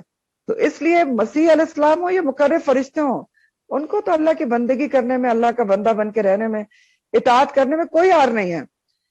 تو مسیح علیہ السلام کی اور فرشتوں کی جو عبادت ہے، اس میں آر نہ سمجھنے والا بتا کر ان کو یہ ثابت کر دیا گیا کہ یہ سب تو خود اللہ کی عبادت کرتے ہیں، چاہے مقرب فرشتے ہیں یا عیسیٰ ابن مریم ہیں، وہ تو خود کوئی آر کوئی جھجک محسوس نہیں کرتے کہ ان یکون عبدا للہ، تو وہ تو خود اللہ کی عبادت کرتے ہیں، تو پھر ان کی کیسے عبادت کی جا سکتی ہے، پوجا کی جا سکتی ہے؟ عجیب سی بات ہے۔ تو فرشتوں کا ذکر خاص طور پر یہاں پر اس لیے بھی کیا گیا ہے کہ جبرائیل علیہ السلام کو بھی انہوں نے عقیدہ تثلیث میں شریک کیا تھا، اور اس لیے بھی کیا گیا کہ مشرکین فرشتوں کو اللہ کی بیٹی بناتے ہیں۔ تو بہرحال یہاں واضح کر دیا گیا کہ عیسیٰ علیہ السلام اللہ کی الوہیت میں شریک ہرگز بھی نہیں ہے، اور مقرب فرشتے بھی جو ہیں ان کو بھی کوئی شوق نہیں ہے اللہ کا بیٹا بیٹی بننے کا۔ جو اللہ کا بندہ اور غلام ہو وہ اللہ کا شریک نہیں ہو سکتا، اور جو اس کا شریک ہو پھر اس کا بندہ اور غلام ہی نہیں ہو سکتا۔ تو اس طرح بھی تردید ہو گئی۔ یہ سارے چاہے فرشتے ہیں یا عیسیٰ علیہ السلام ہیں، اللہ کے بندے ہیں نا، عبد للہ ہی ہیں، غلام ہیں، اس کے بندے ہیں، تو شریک کیسے ہو سکتے ہیں؟ تو عیسیٰ علیہ السلام کی عبادت کا ذکر کر کے نصارہ پہ حجت بھی قائم کی گئی ہے، کیونکہ نصارہ خود اس بات کا اقرار کرتے تھے کہ عیسیٰ علیہ السلام زیتون کے پہاڑ پر روز جا کر اللہ کی عبادت کیا کرتے تھے، اولیوس کے پہاڑوں کے اوپر جا کے۔ تو وہ تو خود کہتے تھے، تو ان سے پوچھا جا رہا ہے کہ تم خود کہتے ہو کہ اللہ کی عبادت کرنے جاتے ہیں، تو جب وہ اللہ کے بیٹے ہیں یا اللہ کا جز ہیں یا خود الہ ہیں، تو انہیں اللہ کی عبادت کرنے کی کیا ضرورت تھی پھر؟ تو بہت ہی خوبصورت طریقے سے ساری چیزوں کو رد کر دیا گیا۔ تو بہرحال عیسیٰ علیہ السلام اور فرشتے اللہ کے مقرب جو ہیں، دونوں کو اس بات میں کوئی آر کوئی جھجک نہیں کہ وہ اللہ کے بندے ہوں، اللہ کی عبادت کریں، بلکہ وہ اس بات پر خوش ہیں کہ وہ اللہ کی مخلوق ہیں اور اس کی بندگی کرتے ہیں۔ ان یکون عبدا للہ، اس بات پر خوش ہیں۔ پھر آگے ایک وارننگ دی جا رہی ہے کہ وَمَن يَسْتَنْكِفْ عَنْ عِبَادَتِهِ، اور جو کوئی بھی، وہ تو نہیں آر محسوس کرتے، نہ عیسیٰ علیہ السلام رسول ہو کے بھی، نہ اللہ کے مقرب فرشتے آر محسوس کرتے ہیں اللہ کی عبادت میں، کوئی جھجک کوئی شرم محسوس کرتے ہیں، لیکن پھر جو محسوس کرے گا، ومن جو کوئی بھی، یستنکف جو اللہ کی بندگی اس کی عبادت میں آر محسوس کرے گا، وَمَن يَسْتَنْكِفْ عَنْ عِبَادَتِهِ، اس کی عبادت سے آر محسوس یا شرم محسوس کرے گا، وَيَسْتَكْبِرْ، اور تکبر کرے گا اللہ کی عبادت اور بندگی سے، تو اس کا کیا حال ہوگا؟ فَسَيَحْشُرُهُمْ، تو ان قریب وہ اکٹھا کرے گا ان کو، حشر کرے گا ان کا، الہی اپنی طرف، جميعا سب کے سب کا۔ حشرہ کے مطلب ہوتے ہیں جاندار کو اکٹھا کر کے اپنی طرف لانا۔ تو اب بہت غور طلب آیت ہے یہ کہ وَمَن يَسْتَنْكِفْ کہا جا رہا ہے، کامن ناؤن میں بات ہو رہی ہے، جو کوئی بھی کبھی بھی کسی بھی زمانے میں، صرف یہود و نصارہ نہیں، جو بھی کبھی بھی اللہ کی بندگی سے، اللہ کی بندگی کرنے میں، اس کی عبادت کرنے میں آر محسوس کرے گا، جھجک محسوس کرے گا یا تکبر کرے گا اس کی عبادت سے۔ تکبر کیسے ہوتا ہے کہ عبادت کی ضرورت ہی نہیں سمجھے گا کہ مجھے اللہ کے سامنے جھکنے کی کوئی ضرورت ہی نہیں ہے، میرے پاس تو سب چیزیں موجود ہیں، ضرورت ہی نہیں محسوس کرے گا، لاپرواہی برتے گا اللہ کی عبادت سے، تو اللہ تعالیٰ ان قریب اپنی طرف ان سب کو جمع کریں گے۔ کس کو؟ جو بھی اللہ کی عبادت سے آر سمجھے گا یا اس سے تکبر کرے گا، اور جمع کر کے پھر کیا کریں گے؟ فَسَيُحْشَرُهُمْ عَلَيْهَا جَمِيعًا، اس کے بعد اگلا اسٹیپ کیا ہوگا؟ جہنم میں پھینک دیا جائے گا۔ یہ دوسری آیت سے پتہ چلتا ہے، سورہ المومن کی آیت نمبر 60 ہے، سورہ المومن آیت نمبر 60، اللہ تعالیٰ فرماتے ان الذین یستکبرون عن عبادتی، بے شک وہ لوگ جو تکبر کرتے ہیں میری عبادت سے، سیدخلون جہنم داخرین، ان قریب وہ داخل کیے جائیں گے جہنم میں، داخرین، بالکل ذلیل و رسوا ہو کر، بالکل ان کو حقیر بنا کے پھینک دیا جائے گا جہنم میں، ذلیل و رسوا کر کے۔ تو دیکھیں بات دراصل یہ ہے کہ انسان کا مرتبہ اللہ کی نظر میں اسی وقت بڑھتا ہے جب وہ اللہ کی بندگی کرتا ہے، عاجزی کرتا ہے، عاجزی سے اس کی عبادت کرتا ہے، اس کی ہر وقت ضرورت محسوس کرتا ہے، اس سے مانگتا ہے اور اس سے جڑتا ہے، لاپرواہی نہیں برتتا اس کی ذات پہ، اس کی صفات سے، اس کے مانگنے سے۔ اور عبادت تو ہوتی ہی ہے نا، عبادت کی ڈیفینیشن کیا ہے؟ عبادت کا ہی ذکر ہے نا، انسان کا مرتبہ۔ میں کیا کہہ رہی ہوں آپ سے، اللہ تعالیٰ نے کہا مسیح علیہ السلام اور مقرب جو ملائکہ ہیں وہ اللہ کی عبادت سے آر یا تکبر نہیں کرنا، اور جو کرے گا تو پھر وہ بھگتے گا۔ تو اب دیکھیں نا، آر کیا ہوتی ہے اور عاجزی اور انکساری کیا ہوتی ہے۔ اللہ کی نظر میں انسان کا مرتبہ کب بڑھتا ہے؟ جب وہ اس کی بندگی کرے گا، جو اس کی زندگی کا مقصد ہے۔ وما خلقت الجن والانس الا لیعبدون، بندگی کا مطلب کیا ہے کہ اللہ کے حکم کو مانے گا، اور عبادت کا معنی بھی یہی ہے۔ عبادت میں عربی میں عبادت کی ڈیفینیشن میں نے آپ کو بتائی تھی، پھر سے لکھ لیں۔ عربی میں عبادت کی ڈیفینیشن ہے الخشوع والتذلل، زال سے تذلل، اس کا ترجمہ ہے عاجزی اور انکساری کے ساتھ اللہ کے سامنے دل اور جسم کا جھک جانا، دل اور تمام اعضاء کا اللہ کے سامنے جھک جانا۔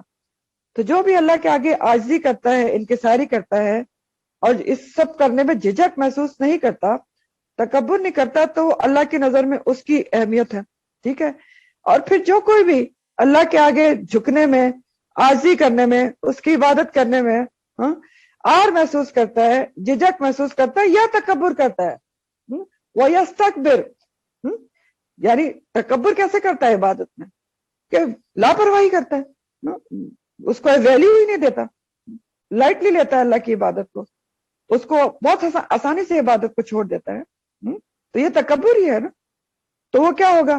ابھی میں نے آپ کو سورہ مومن کی آیت بتائی کہ سیدخلون جہنم داخرین، اور یہاں پر بھی اللہ تعالیٰ کہہ رہے ہیں کہ فَسَيَحْشُرُهُمْ إِلَيْهِ جَمِيعًا، پھر سب کو ان کو اپنی طرف جمع کروں گا اور جہنم میں پھینک دوں گا، داخرین، بالکل ذلیل و رسوا کر کے۔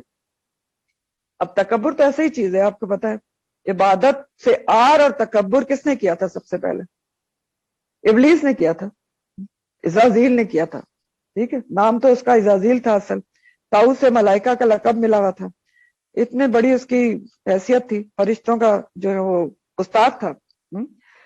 ایک اس نے اللہ کی عبادت سے اور اللہ کی جو بندگی ہے اس سے اس نے آر سمجھا اور تکبر کیا، کہ اللہ کے حکم سے اس نے سجدہ نہیں کیا۔ کیا ہوا؟ ابلیس، اس کا لقب اس کو مل گیا، ابلیس بلاسا سے ہوتا ہے، اللہ کی رحمت سے مایوس کیا ہوا، اللہ کی لعنت کا شکار ہو گیا، یوم یبعثون، قیامت تک کے دن کے لیے۔ تو جس شخص میں بھی کبر یا غرور ہوگا تو اللہ اسے کیا کرے گا؟ دنیا میں بھی اس کو ذلت میں کا سامنا ہو سکتا ہے، اور آخرت میں تو رسوا ہوئے گا۔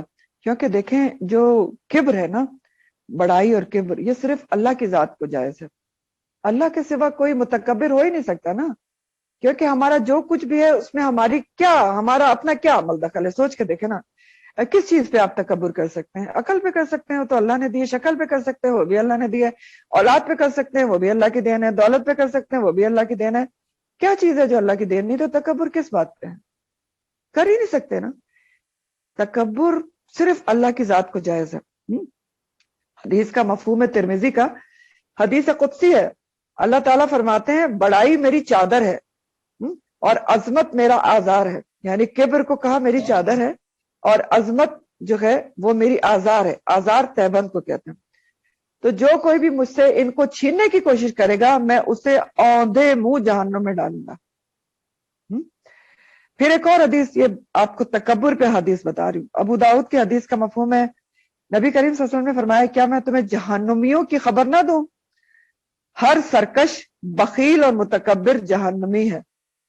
مسلم کی حدیث کا مفہوم ہے جس کے دل میں رائی برابر بھی تکبر ہوگا، رائی آپ کو پتہ ہے نا، اس سے چھوٹا کوئی دانہ ہوتا ہی نہیں، رائی برابر بھی تکبر ہوگا کسی بھی چیز پر تو وہ جنت میں داخل نہیں ہوگا۔ لا يدخل الجنت متکبر۔ تو تکبر کسی طرح کا بھی انسان کو جائز ہی نہیں ہے۔ ہاں، اور بھی ایک حدیث میں آتا ہے کہ متکبرین کو یوم آخرت کے دن جو ہے چوٹیوں کی شکل میں اٹھایا جائے گا، حقیر ترین، چھوٹا بالکل بنا کے، اور لوگ ان کو رونتے ہوئے گزریں گے۔ تو انسان کو تو جائز ہی نہیں۔ یہ ہے متکبرین کا انجام جو میں نے آپ کو سارا بتایا۔ کیونکہ انسان کس چیز پہ تکبر کر سکتا ہے؟ وہ تو صرف اللہ کی بڑائی چادر ہے، اور جس کو چھیننے کی کوئی کوشش کرے گا تو اوندھے منہ جہنم میں ڈالا جائے گا۔ تو بہرحال اللہ تعالیٰ نے فرمایا یہاں پر کہ مسیح علیہ السلام اور مقرب فرشتے تک اللہ کی عبادت میں کوئی آر اور جھجک محسوس نہیں کرتے، تکبر بھی نہیں کرتے۔ اب ہمارے سوچنے کی بات یہ ہے کہ کیا کبھی ہم اللہ کی عبادت میں آر یا جھجک محسوس کرتے ہیں، یا عبادت میں، بندگی میں تکبر کرتے ہیں؟ یہ ہمارے سوچنے کی بات ہے۔ تو آپ کہیں گے کہ نہیں ہم تو نہیں کرتے، لیکن کرتے ہیں۔ اب سوچیں کیسے کرتے ہیں۔ پہلی چیز ہے عبادت میں آر، عبادت کرنے میں اللہ کی ہیزیٹیشن، جھجک محسوس کرنا۔ یہ کیسے ہوتا ہے کہ جب آسانی ہوئی، آپ اپنے گھر میں ہوئے، سب کچھ فیوریبل ہوا تو آپ نے عبادت کر لی، نماز پڑھ لی، سب کچھ کر لیا۔ جب کبھی ایسا وقت آیا کہ آپ کسی ایسی گیدرنگ میں، ایسی محفل میں ہوئے جہاں کوئی کس نماز کی طرف رغبت نہیں رکھتا، کوئی ایسی محفل ہے جہاں پر نماز کی اہمیت نہیں ہے نا، ہوتا ہے نا۔ دیکھیں جو نمازی لوگ ہوتے ہیں نا، ان کی محفلیں نماز کے اوپر بیس کرتی ہیں نا۔ آپ نے ایسی باتیں سنی ہے نا، وہ اپنی گیدرنگ کو پلان کرتے وقت پہلے بات کرتے ہیں کہ اس میں کسی نماز کا ٹائم تو نہیں آئے گا۔ یہ نمازی کی پہچان ہے۔ وہ ڈسکس کرتے ہیں پہلے کہ اچھا جو محفل، جو مجلس ہم منعقد کرنے جا رہے ہیں وہ کب ہے، عصر کے بعد ہوگی، مغرب سے پہلے ہوگی، عشاء کا ٹائم تو نہیں ہوگا۔ وہ ڈسکس کرتے ہیں اور اس حساب سے اپنی محفل یا مجلس کو پلان کرتے ہیں۔ اب اگر آپ کسی ایسی محفل یا مجلس میں موجود ہیں جہاں پر دنیاوی کام چل رہے ہیں، کسی کو نماز کا خیال نہیں ہے، بہت ہی کوئی انٹرسٹنگ قسم کے کام ہو رہے ہیں، مزین قسم کے، دھیان ہی نہیں جا رہا کسی کا اس نے نماز پڑھنا ہے، اب آپ کو خیال آ گیا، اللہ نے ڈال دیا، لیکن آپ کہیں کہ نہیں میں جھجک محسوس کریں نماز پڑھنے میں یا اذان کا احترام کرنے میں بھی۔ اذان کا احترام بھی آپ کو پتہ نا کیسے کیا جاتا ہے۔ تو اب کیا کریں کہ اچھا جھجکیں آپ، ہیزیٹیٹ کریں کہ میں کیسے بیچ میں سے اٹھوں نماز پڑھنے کے لیے جاؤں، کہ شو آف ہو جائے گا، کچھ عجیب ہی لگے گا۔ تو بات یہ ہے کہ یہ سارے شیطانی وسوسے ہوتے ہیں۔ کیا نماز کا یہ شرعی عذر ہے کہ آپ شادی میں یا کسی فنکشن میں بیٹھے ہوں تو آپ نماز نہیں پڑھیں، چھوڑ دیں، یا گھر جا کے پڑھ لیں، یا اکٹھے کر کے پڑھ لیں؟ میری نالج میں تو ایسا کوئی شرعی عذر نہیں ہے۔ ٹھیک ہے۔ دوسری بات یہ کہ دیکھیں اگر کسی کو خیال نہیں آ رہا، آپ کو آ رہا ہے تو آپ اٹھے نماز پڑھیں۔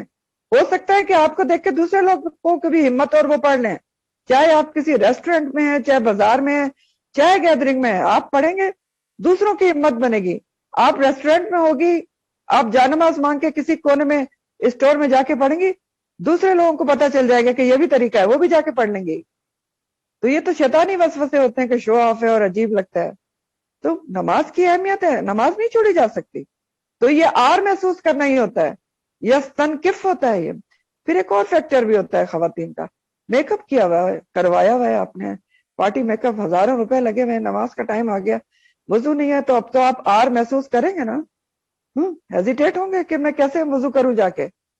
تو بات یہ ہے کہ مسیح علیہ السلام اور مقرب فرشتے تک تو آر محسوس نہیں کرتے، تو ہم کیسے آر محسوس کر سکتے ہیں؟ اور پھر بات وہی ہے کہ اگر میرے دل میں نماز کی اہمیت ہے نا، تو میں میک اپ کو اس کے اوپر ترجیح نہیں دے سکتی. اول تو دیکھیں، یہ تو بچیوں کو بھی بتانا چاہیے کہ جب وہ میک اپ کرانے جاتی ہیں وضو کر کے جائیں اور نمازوں کا خیال رکھیں. یہ بھی کوئی شرعی عذر نہیں کہ شادی کے دن نماز نہیں پڑھی جائے گی، ٹھیک ہے؟ تو بہرحال میک اپ، اگر دل میں نماز کی اہمیت ہے تو میک اپ کی اہمیت تھوڑی ہوگی. جج کر لیں، بیلنس کر لیں. ایک ترازو کے پلڑے میں جو ہے نماز کو رکھ دیں، دوسرے میں میک اپ کو رکھ دیں، دیکھیں کیا چیز باری ہوتی ہے، اپنے اپنے ایمان کے اوپر ہے. تو یہ ہو گیا. پھر دوسرا طریقہ کیا ہے اللہ کی بندگی سے آر محسوس کرنے کا؟ کہ آر محسوس، جھجک محسوس کرنا کہ اللہ تعالیٰ کے احکامات پر عمل نہ کرے. اللہ تعالیٰ کے احکامات میں عمل کرنے میں آپ ہیزیٹیشن محسوس کریں. اب سوچ کے دیکھیں نا، ہم کرتے ہیں کہ نہیں کرتے؟ کہ لوگ کیا کہیں گے، اولڈ کلاس کہیں گے تو پتہ نہیں وہ پیڈو ان کے خیالات ہیں، سیگریگیٹڈ کرتی ہیں، فلانا ہے. تو یہ کیا ہوتا ہے؟ تو یہ بھی تو جھجک ہی محسوس کرنی ہوتی ہے نا. تو یہ بھی سب آر ہوتا ہے، اللہ کی بندگی سے آر محسوس کرنا ہے. پھر اور بھی آر ہوتی ہے، سر پہ دوپٹہ لوں گے تو لوگ ماسی کہہ دیں گے، پردہ کرنے میں مذاق بنے گا، داڑھی رکھیں گے تو مذاق بنے گا، شلوار اونچی کر لیں تو مذاق بنے گا. تو لوگوں کے ڈر سے اللہ کے حکم پہ اس کی بندگی کرنے سے آر محسوس کرنا جو ہے وہ اس طریقے سے بھی ہوتا ہے. پھر دوسری چیز ہے وہ یستکبر، اللہ کی عبادت میں تکبر کرنا. یہ کیسے ہوتا ہے؟ یہ ایسے ہوتا ہے کہ اللہ کے احکامات کو اہمیت نہ دی جائے. ظاہر تکبر ہو گیا نا. تکبر کی ڈیفینیشن کیا ہے؟ بطر الحق و غمت الناس، حق کو جھٹلانا اور لوگوں کو حقیر سمجھنا. اب اس کا پہلا پورشن آپ لیں، بطر الحق، حق کو جھٹلانا. تو اب اللہ کے احکامات سے جو تکبر کیا ہوا؟ پھر آپ سوچیں کہ اللہ کے احکامات کو آپ جھٹلا رہے ہیں، حق کو بطر الحق کر رہے ہیں، تو تکبر ہو گیا نا، کہ اللہ کے احکامات کی اہمیت ہی نہیں ہے اور آپ وہ کر رہے ہیں جو آپ کرنا چاہتے ہیں کسی بھی معاملے میں، یا لوگوں کی سننا ہے یا اپنے دل کی سننا ہے. تو عبادات میں تکبر، اللہ کی بندگی میں تکبر کیا ہے؟ اللہ کے احکامات کو اہمیت نہ دینا، اللہ کے احکامات کو اگنور کرنا، لاپرواہی برتنا، ان پر عمل نہ کرنا. سمینا و اطانا کے بجائے سمینا و اسینا، سن لیا اور نافرمانی کی، یہ والا طرز عمل رکھنا. ہاں پتہ تو ہے لیکن کریں گے تو وہی جو دل چاہ رہا ہے. تو یہ کیا ہے؟ اللہ کی عبادت میں تکبر ہے، یستکبر ہے. اور پھر ایک اور بھی تکبر ہوتا ہے کہ اللہ کے احکامات کے مقابلے میں آپ اپنے دل کی مانیں یا بندوں کو اہمیت دیں. ایک تو لاپرواہی ہے نا، اور دوسری کیا ہے کہ آپ اپنے دل کی مان میں، اللہ کا حکم پتہ ہے آپ کو لیکن جو آپ کا دل چاہ رہا ہے وہ آپ کر رہی ہیں، اور یا پھر کیا جو لوگ کہہ رہے ہیں وہ آپ کر رہی ہیں. اللہ کا حکم کچھ بھی ہو، so what, I don't care, یہ والی بات ہوتی ہے. تو تکبر ہے، آپ کو واضح حکم پتہ ہے لیکن آپ اس پہ عمل نہیں کر رہے ہیں. تو یہ کیا ہے؟ یہ طرز عمل یہ ہے کہ آئی ڈونٹ کیئر. تو یہ تکبر ہے اللہ کی عبادت میں. اور پھر ایک اور تکبر ہوتا ہے اللہ کی عبادت میں کہ اللہ تعالیٰ کے احکامات کو 1400-1500 سال پرانا قرار دیا جائے. تو بہرحال یہ ہمارے لیے بھی اس میں بہت ہی اہم ترین سبق تھا. پھر آگے اللہ تعالیٰ جو ہے، پہلے تو ان لوگوں کا ذکر ہوا کہ اللہ تعالیٰ نے کہا کہ مسیح علیہ السلام اور فرشتے خود جو ہیں وہ اللہ کا بندہ اور اس کی بندگی میں کوئی آر، کوئی جھجک، کوئی تکبر نہیں کرتے. اور جو کرے گا کبھی بھی کسی بھی زمانے میں، کسی بھی امت سے ہوگا، چاہے یا الذین آمنوا سے ہی ہوگا، لیکن اگر یستن کے وہ آر سمجھے گا، جھجک محسوس کرے گا ان عبادتی ہی ویستکبر فسیحشرهم الیہ جميعا. اب ذرا برعکس قسم کا لوگوں کا ذکر ہے. فاما الذین، رہے وہ لوگ، آمنو جو ایمان لے آئے، جو شعوری ایمان لے آئے، صدق کے دل سے اللہ تعالیٰ کے اوپر ایمان لے آئے، ایمان کے جنہوں نے تمام اجزاء مکمل کر لیے، اقرار دل سے انہوں نے مانا، ہاں، تصدیق بالقلب کی، اقرار باللسان کیا، اور عمل بالجوارح، پھر اعضاء سے ایمان پر عمل کیا، وعمل الصالحات، ایمان لائے اور پھر وعمل الصالحات، انہوں نے نیک عمال کیے۔ صالحات، صالح عمل کیا ہوتا ہے؟ صالح عمل جو اللہ کے لیے خالص ہو اور نبی کریم صلی اللہ علیہ وسلم کے طریقے پہ کیا جائے اور شرک و بدعات سے پاک ہو۔ تو جو ایمان لا کے جنہوں نے عمل صالح کیے، آجزی انکساری کے ساتھ اللہ تعالیٰ کے سامنے جھکے رہے، اللہ کی عبادت میں آر نہیں محسوس کی، چاہے کہیں بھی ہوئے، کبھی بھی، جہاں بھی ہوئے، انہوں نے عبادت میں جھجک اور آر اور ہیزیٹیشن محسوس نہیں کی، جھک گئے اللہ کے آگے۔ ان جن کی نظر میں اللہ کی اہمیت ہے، جن کو ہر وقت اللہ کی ضرورت محسوس ہوتی ہے، تو ان کے لیے کیا ہے؟ فَأَمَّا الَّذِينَ آمَنُوا وَعَمِلُوا الصَّالِحَاتِ فَيُوَفِّيهِمْ، تو بس پورا پورا دے گا ان کو اللہ تعالیٰ اجورہم، ان کے اجر، اور صرف پورے پورے اجر نہیں دے گا ان کی نیکیوں کے، بلکہ وَيَزِيدُهُم مِّن فَضْلِهِ، اپنے فضل سے بڑھا چڑھا کر بھی دے گا۔ اور یہ بہت ہی یاد رکھنے کی بات ہے۔ کیا؟ کون سی بات؟ کہ جو ایمان لا کر عمل صالح کرتا ہے اس کو اللہ تعالیٰ صرف پورا پورا اجر نہیں دیں گے، اپنے فضل سے بڑھا چڑھا کر بھی دیں گے۔ تو اب یہ یاد رکھنے کی بات کیوں ہے؟ دیکھیں، بعض اوقات کیا ہوتا ہے کہ ہمیں جو کوئی نیکی کا کام کرنا یا اللہ کے کسی حکم پر عمل کرنا بہت مشکل اور بھاری لگ رہا ہوتا ہے، گرا لگ رہا ہوتا ہے۔ کس وجہ سے؟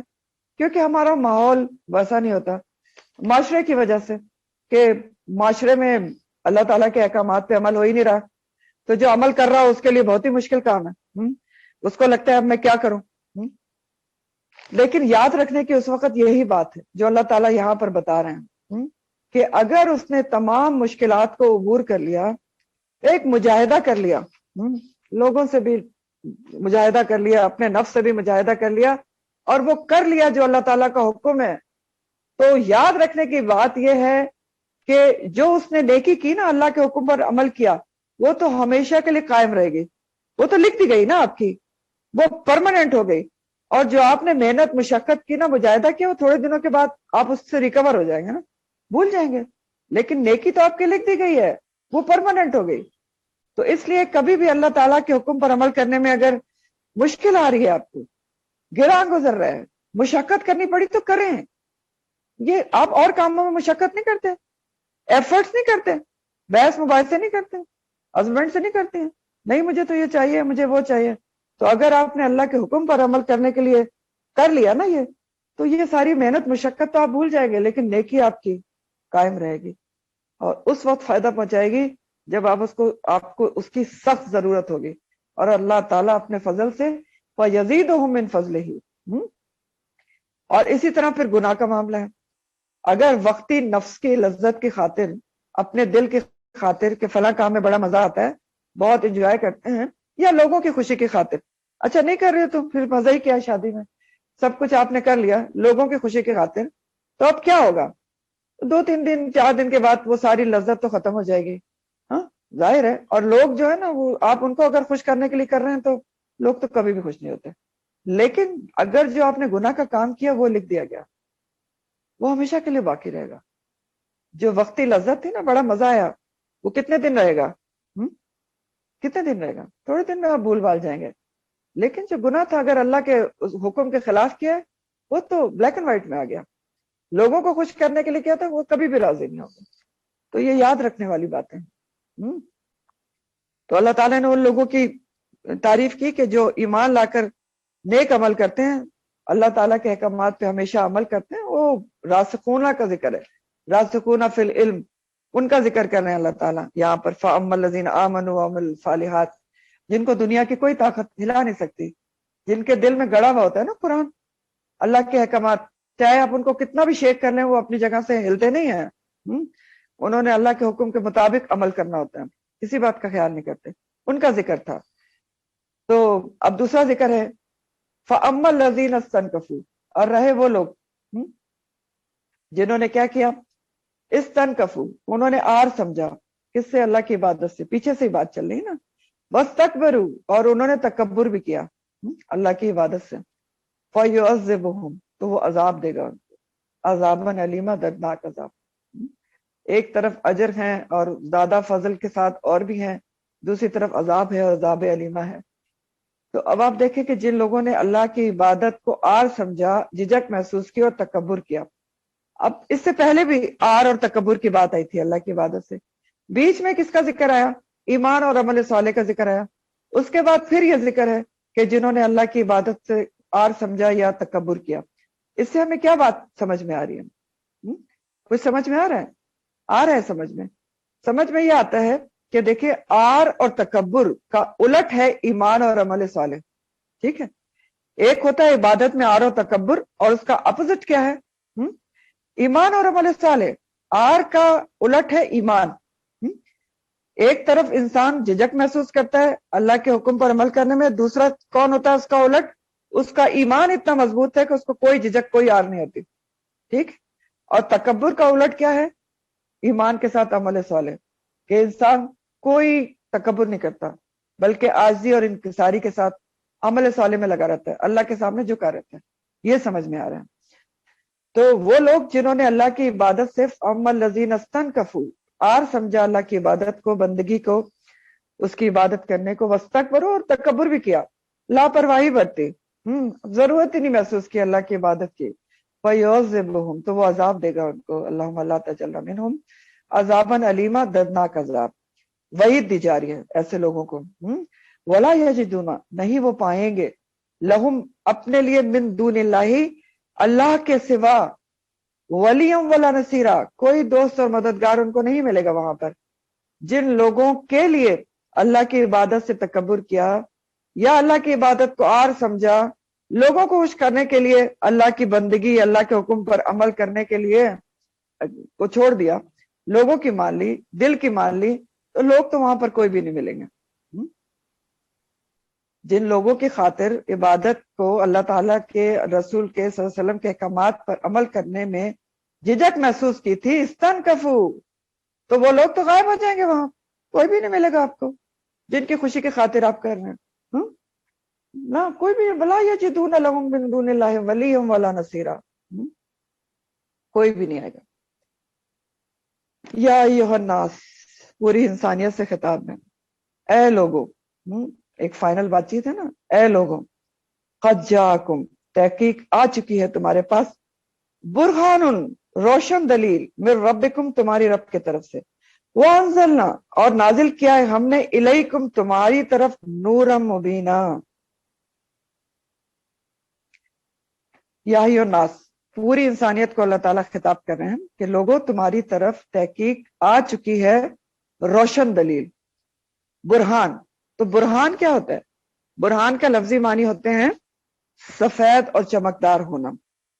اور برہان ایسی دلیل کو کہتے ہیں جو واضح اور ثابت ہو، جو ایک قطعی حیثیت رکھتی ہو، فیصلہ کن حیثیت رکھتی ہو. ایسی دلیل برہان ہوتی ہے جس سے تمام جھگڑے ختم ہو جائے، کوئی اختلاف نہ رہے، اور تمام شک و شبہات کو زائل کر دے. وہ ہوتی ہے برہان. اور نورم مبینہ، وانزلنا الیکم نورم مبینہ، اور ہم نے نازل کیا ہے تمہاری طرف نور مبینہ، کھلم کھلا. تو نور کیا ہوتا ہے؟ نور ایسی روشنی کو کہتے ہیں جو اپنی ذات میں بھی روشن ہو اور آس پاس بھی روشنی پھیلا دے. خود بھی روشن ہے اور آس پاس کو بھی، ماحولہ، اس کو بھی روشن کر دے، جہالت کی تاریکیوں کو دور کر دے، دل و دماغ، زندگی کے راستے، ماحول سب روشن ہو جائے. تو مفسرین کے مطابق برہان اور نور مبینہ دونوں سے مراد یہاں پر کیا ہے؟ قرآن کریم مراد ہے. تو برہان قرآن کس لحاظ سے ہے؟ دلیل کی، آپ برہان کی ڈیفینیشن یاد رکھیں نا، کہ وہ دلیل جو فیصلہ کن ہو. تو قرآن اس لحاظ سے برہان ہے، نمبر 1، کہ اس نے اپنے مخالفین کو چیلنج کیا. قرآن نے چیلنج کیا نا، آپ نے پڑھا ہے، کہا کہ چلو تم سمجھتے ہو کہ یہ انہوں نے خود کر لیا ہے، اللہ کا کلام نہیں ہے، تو تم ایسی 10 صورتیں بنا کے لے آؤ. پھر دوسری جگہ کہا گیا چلو ایک ہی صورت اس جیسی بنا کے لے آؤ، سب جن و انس مل جاؤ، جس کو بلانا چاہتے ہو اس کو ساتھ لے لو، ایک ہی صورت بنا کے لے آؤ. لیکن عرب کے سارے فصیح و بلیغ شاعر مل کر بھی صورت تو درکنار ایک آیت بھی اس کی طرح بنا کے نہیں لائے. عاجز رہے، اور عاجز ابھی تک بھی ہے دنیا اور رہے گی ہمیشہ. تو اس لحاظ سے آپ دیکھیں قرآن کیا ہے؟ برہان ہے، قطعی دلیل ہے کہ اس نے اپنے مخالفین کو چیلنج دیا اور اس چیلنج سے 3 چیزیں ثابت ہو گئیں۔ برہان بن گیا نا قرآن۔ کیا چیزیں ثابت ہو گئیں؟ فیصلہ کن دلیل کیسے قرآن کا چیلنج ثابت ہوا؟ اللہ تعالیٰ کی ذات کا ثبوت مل گیا کہ کوئی ایک صورت میں نہیں، ایک آیت بھی نہیں بنا سکا۔ دوسرا، قرآن کا کلام اللہ ہونے کا ثبوت مل گیا، اور نبی کریم صلی اللہ علیہ وسلم کی رسالت کا ثبوت مل گیا۔ ٹھیک ہے، پھر قرآن برہان اس طرح بھی ہے کہ قرآن میں فیصلہ کن دلائل موجود ہیں۔ جو بھی قرآن کو نیت کے ساتھ دل کھول کر پڑھے گا نا، تو اس کے شک و شبہات اور اختلافات سب دور ہو جائیں گے۔ اب اختلافات ہوتے کیوں ہیں؟ کیونکہ قرآن کو لوگ اس طرح سے دل کھول کر نہیں پڑھتے جس طرح اللہ تعالیٰ نے اس کو اتارا ہے، یعنی اس طرح سے اس کو سمجھنے کی کوشش نہیں کرتے جو اللہ تعالیٰ سمجھانا چاہتے ہیں۔ ہر فرقہ اپنی سوچ اور اپنے مذہبی رہنما کی سوچ کے مطابق اس کو سمجھنے کی کوشش کرتا ہے، تو اختلافات پیدا ہوتے ہیں۔ اگر قرآن کو جو اللہ تعالیٰ نے حکم دیا ہے نا قرآن میں کہ وَاعْتَصِمُوا بِحَبْلِ اللَّهِ جَمِيعًا، اللہ کی رسی کو سب مضبوط پکڑ لو، تو اس کا مقصد کیا ہے کہ جیسا اللہ تعالیٰ نے اتارا ہے اسی کو سب مل کے، جو اللہ تعالیٰ کہہ رہے ہیں اوریجنل جو مانی ہے، اس کو مل کے سب مضبوط پکڑ لو تو کوئی بھی تفرقہ نہیں ہوگا۔ تو بات یہ ہے کہ قرآن برہان ہے، اگر غیر مسلم بھی اس کو کھلے دل سے پڑھتے ہیں تو ان کو دلیل مل جاتی ہے اور وہ مسلمان ہو جاتے ہیں۔ تو اس لحاظ سے قرآن کو برہان کہا گیا ہے۔ اور نورم مبینہ کیسے ہے قرآن؟ قرآن انسانیت کی ہدایت کا دار و مدار کس کے اوپر ہے؟ اسی نور کے اوپر بھی تو ہی ہے، نورم مبینہ قرآن کے اوپر۔ زندگی کے ہر پہلو پر روشنی کس نے ڈالی ہے؟ قرآن نے ڈالی ہے۔ آپ کو ہر چیز سے، ہر آسپیکٹ سے واضح کر دیا کہ آپ نے کیا کرنا ہے۔ قرآن ہی وہ نور ہے جس کا نزول جب شروع ہوا تو ہر طرف سے جہالت کے اندھیرے چھٹنے شروع ہو گئے۔ عرب کے جاہل اجٹ لوگ جن کا کیا حال تھا، کہیں پانی پینے پلانے پہ جھگڑا اور کہیں گھوڑا آگے بڑھانے پہ جھگڑا، یہ حال تھا۔ قرآن کے نزول سے کیا ہو گئے؟ وہ رضی اللہ عنہم بن گئے، اللہ ان سے راضی ہو گیا، وہ اللہ سے راضی ہو گئے، صحابہ کرام اجمعین بن گئے۔ یہ ہے نور مبینہ۔ قرآن وہ نور ہے جو ہمارے دلوں میں اتر کر ہماری زندگی کے راستے روشن کر دیتا ہے۔ زندگی گزارنے کا سلیقہ طریقہ ہمیں آ جاتا ہے، ہم زندہ ہو جاتے ہیں۔ قرآن کے مطابق زندہ وہ ہے جس کے دل میں ایمان ہے، ورنہ مردہ ہے انسان۔ اس کی روشنی میں انسان کو اپنی کمی کوتاہیاں نظر آتی ہیں۔ سوچ کے دیکھیں نا، قرآن پڑھنے سے پہلے تو انسان اپنے آپ کو بہت پرفیکٹ سمجھتا ہے، جب قرآن پڑھتا ہے تو سوچتا ہے میرے اندر تو بہت کمیاں ہیں، پھر وہ ان کو دور کرنے کی کوشش کرتا ہے۔ آئینہ ہے قرآن، اپنی شکل نظر آتی ہے۔ قرآن پڑھنے سے شک و شبہات کے اندھیرے چھٹ جاتے ہیں، صراط مستقیم آپ کو صاف صاف نظر آنے لگتا ہے جو جنت کی طرف لے کے جاتا ہے، زندگی بدل جاتی ہے انسان۔ اگر واقعی قرآن کو دل میں اتار کے پڑھا جائے، دل اطمینان پا جاتا ہے۔ اور قرآن صرف زندگی میں نورم مبینہ نہیں بنے گا، آپ کو پتہ ہے قرآن زندگی روشن کرنے کے ساتھ ساتھ قبر میں بھی نورم مبینہ بنے گا۔ حدیث کا مفہوم ہے جس میں آتا ہے کہ 2 جگہ اس میں مشکات میں بھی ہے اور ترمذی میں بھی ہے کہ مفہوم ہے کہ قبر میں انسان کو جب منکر نکیر آئیں گے سوال جواب کرنے تو اس کے سرانے ایک بہت ہی خوبصورت نوجوان آ کے کھڑا ہو جائے گا جو ان کو روک دے گا کہ تم اس سے سوال جواب زیادہ نہیں کر سکتے، میں اس کا ساتھی ہوں۔ تو وہ انسان بہت خوش ہو کے اس سے پوچھے گا کہ اے نوجوان تم کون ہو؟ تو کہے گا میں تمہارا قرآن ہوں جس سے تم محبت کرتا تھا، جس کو تو ہمیشہ اپنے ساتھ رکھتا تھا، جس کو تو ہمیشہ پڑھتا تھا اور جس پر تو عمل کرنے کی کوشش کرتا تھا۔ تو یہ ہے قرآن، صرف زندگی روشن نہیں کرتا، یہ قبر میں بھی نورم مبینہ بنے گا، اور حشر میں بھی آپ کے کام آئے گا نورم مبینہ۔ وہ بھی حدیث کا مفہوم ہے۔ اس میں حدیث کے مفہوم میں آتا ہے کہ قرآن جو ہے وہ اپنے پڑھنے والے کے لیے سفارش کرے گا، اللہ تعالیٰ سے کہے گا کہ اللہ یہ مجھے پڑھتا تھا دن میں بھی اور رات کے اندھیروں میں بھی، تو اس کی بخشش کر دیجئے۔ زہراوین کے بارے میں کیا آتا ہے؟ سورہ البقرہ اور سورہ آل عمران کو کیا کہتے ہیں کلیکٹیولی؟ الزہراوین، 2 چمکنے والی صورتیں۔ تو اس کے لیے حدیث آپ نے کیا پڑھی تھی کہ یہ دونوں اس طرح آئیں گی جیسے درختوں کے 2 جھنڈ یا 2 بادل، اور اپنے پڑھنے والوں کے لیے جھگڑا کریں گی اللہ سے کہ اللہ تعالیٰ اس کو بخش دے۔ تو کہاں کہاں یہ نور مبینہ بنے گا؟ سوچے۔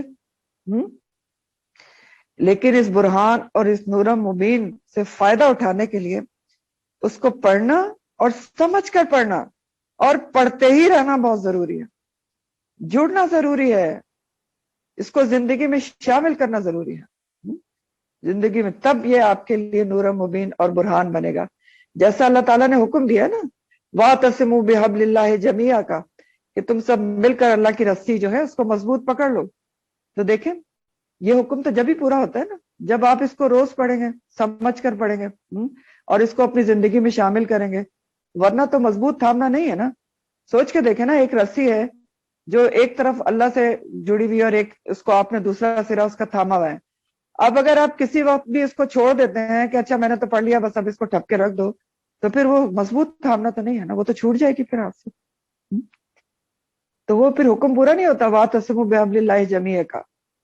یہ تو جب پورا ہوگا جب آپ اس کو روز پڑھیں گے، سمجھ کے پڑھیں گے، عمل میں لائیں گے۔ تو یہی وجہ ہوتی ہے راہ بھٹکنے کی کہ ہم نے اس کو مضبوط تھاما نہیں ہوتا یا سمجھا نہیں ہوتا، یا سمجھا بھی ہوتا ہے تو پھر کیا ہوتا ہے، صرف عربی میں پڑھا ہوتا ہے سمجھا نہیں ہوتا، تو پھر ظاہر ہے آپ کو کیسے آپ مضبوط تھامیں گے اور کیسے عمل کریں گے اور کیسے نور مبینہ بنے گا۔ یا پھر پڑھا بھی ہوتا ہے تو کیا ہوتا ہے، پھر اس کو بند کر کے رکھ دیا ہوتا ہے کہ کام ختم ہو گیا۔ تو یہ ایسی چیز نہیں ہے، یہ زندگی بھر تھامنے کی چیز ہے، زندگی بھر تھامیں گے تو برہان اور نور مبین بنے گی۔ بہرحال حضرت ابن عباس کا قول یہ ہے کہ وہ کہتے ہیں کہ برہان سے مراد نبی کریم صلی اللہ علیہ وسلم ہے اور نور مبینہ سے مراد قرآن ہے، وہ یہ کہتے ہیں اپنے ابن عباس، کیونکہ اخلاق، معجزات اور آپ صلی اللہ علیہ وسلم پر کتاب کا نزول، یہ سب چیزیں آپ کی نبوت اور رسالت کے کھلم کھلا واضح اور روشن دلائل ہیں، اور آپ کی ذات جو ہے مجسم قرآن ہے، اس لیے وہ کہتے ہیں کہ برہان سے مراد نبی کریم صلی اللہ علیہ وآلہ وسلم۔ پھر اللہ تعالیٰ انہی لوگوں کی تعریف کر رہے ہیں جنہوں نے ایمان لا کر اللہ کو مضبوط تھام لیا۔ فَأَمَّا الَّذِينَ آمَنُوا، تو رہے وہ لوگ جو ایمان لائے، وہی اللہ پر ایمان لائے، اللہ کو کے اوپر شعوری ایمان لائے، اور کیا کیا، وَاعْتَصَمُوا، اور انہوں نے مضبوط پکڑ لیا۔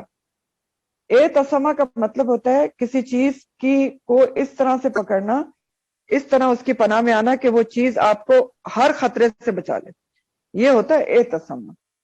تو جن لوگوں نے اللہ کو مضبوط، اللہ پر ایمان لایا اور اللہ اور مضبوط پکڑ لیا، وَاعْتَصِمُوا بِهِ، اس کو، کس کو، اللہ کو مضبوط پکڑ لیا ایمان لانے کے بعد، فَسَيُدْخِلُهُمْ، تو اللہ تعالیٰ ان کو داخل کرے گا، فِي رَحْمَةٍ مِّنْهُ وَفَضْلٍ، اپنی طرف سے رحمت اور فضل میں۔ تو جو لوگ اللہ پر ایمان لائے اور ایمان لا کر انہوں نے اللہ کو مضبوطی سے تھام لیا۔ اللہ کو مضبوطی سے تھامنے کا مطلب کیا ہوتا ہے، اللہ کو مضبوطی سے ہم کیسے تھامتے ہیں، اللہ کے قرآن اور شریعت کو مضبوطی سے تھام کے۔ وہ آپ نے پڑھا نا سورہ بقرہ میں پیچھے کہ وَمَن يَكْفُرْ بِالطَّاغُوتِ، جو تمام شیطانی قوتوں کا انکار کرے گا، وَيُؤْمِنْ بِاللَّهِ، اور اللہ پر ایمان لے آئے گا، فَقَدِ اسْتَمْسَكَ بِالْعُرْوَةِ الْوُثْقَىٰ، تو تحقیق سمجھ لیں اس نے ایک مضبوط کڑے کو تھام لیا، عروۃ الوثقیٰ، مضبوط کڑا، لا انفصام لہا، جس کا کوئی ٹوٹنا نہیں ہے۔ تو اللہ کو تھامنے کا مقصد کیا ہوتا ہے، اللہ کے قرآن، اللہ کی شریعت کو جس نے مضبوط پکڑ لیا، ہر وقت اس کو سمجھا، اس پہ عمل کیا، اس کو یاد رکھا۔ تو اللہ تعالیٰ کیا کریں گے، تین بہت بڑے وعدے ان سے کیے جا رہے ہیں، جس نے ان لوگوں کا ذکر ہے جنہوں نے اللہ کے احکامات ماننے، اس کی عبادات کرنے میں بجائے تکبر اور آر کے فخر محسوس کیا، اور ایمان لا کر تھام کے ہی رکھا اللہ کو، وَاعْتَصَمُوا بِهِ کیا، اللہ کی شریعت کو مضبوط کڑے کو تھام کے رکھا۔ تو ظاہر ہے وہ تو وہ کڑا ہے لا انفصام، جو کبھی ٹوٹتا نہیں ہے۔ وہ کڑا اگر آپ نے تھام لیا نا، دیکھیں آپ، میں نے وہاں بھی آپ کو سمجھایا تھا، عروۃ الوثقیٰ اللہ کی شریعت کو کہتے ہیں، اللہ تعالیٰ کے احکامات کو کہتے ہیں۔ اگر آپ نے اس کو تھاما ہوا ہے، پکڑا ہوا ہے، تو اس کی مثال ایسے ہے کہ آپ کسی اس میں ٹرین میں یا بس میں کھڑے، اب اس میں ایک ہینڈل لگا ہے بہت اسٹرانگ سا، اس کو آپ نے پکڑا ہوا ہے، اب بس میں جتنے بھی جھٹکے لگیں گے تو کیا آپ گریں گے؟ نہیں گریں گے۔ تو یہی حال جو ہے وہ اللہ کی شریعت اور اللہ کو مضبوط تھامنے کا ہوتا ہے، کہ جس نے مضبوط تھاما ہوا ہے نا، اس کو لاؤ جھٹکے دیا جائے نا، وہ گرتا نہیں ہے، لا انفصام لہا، نہ اس کڑے کا کوئی ٹوٹنا ہوتا ہے۔ تو جس نے یہ کر لیا اس کے لیے تین ریوارڈز کا اعلان ہے۔ نمبر پہلا وعدہ ہے اللہ سبحانہ تعالیٰ کا، فَسَيُدْخِلُهُمْ فِي رَحْمَةٍ، اللہ تعالیٰ اس کو اپنی رحمت میں داخل کریں گے، اور رحمت کیا ہے؟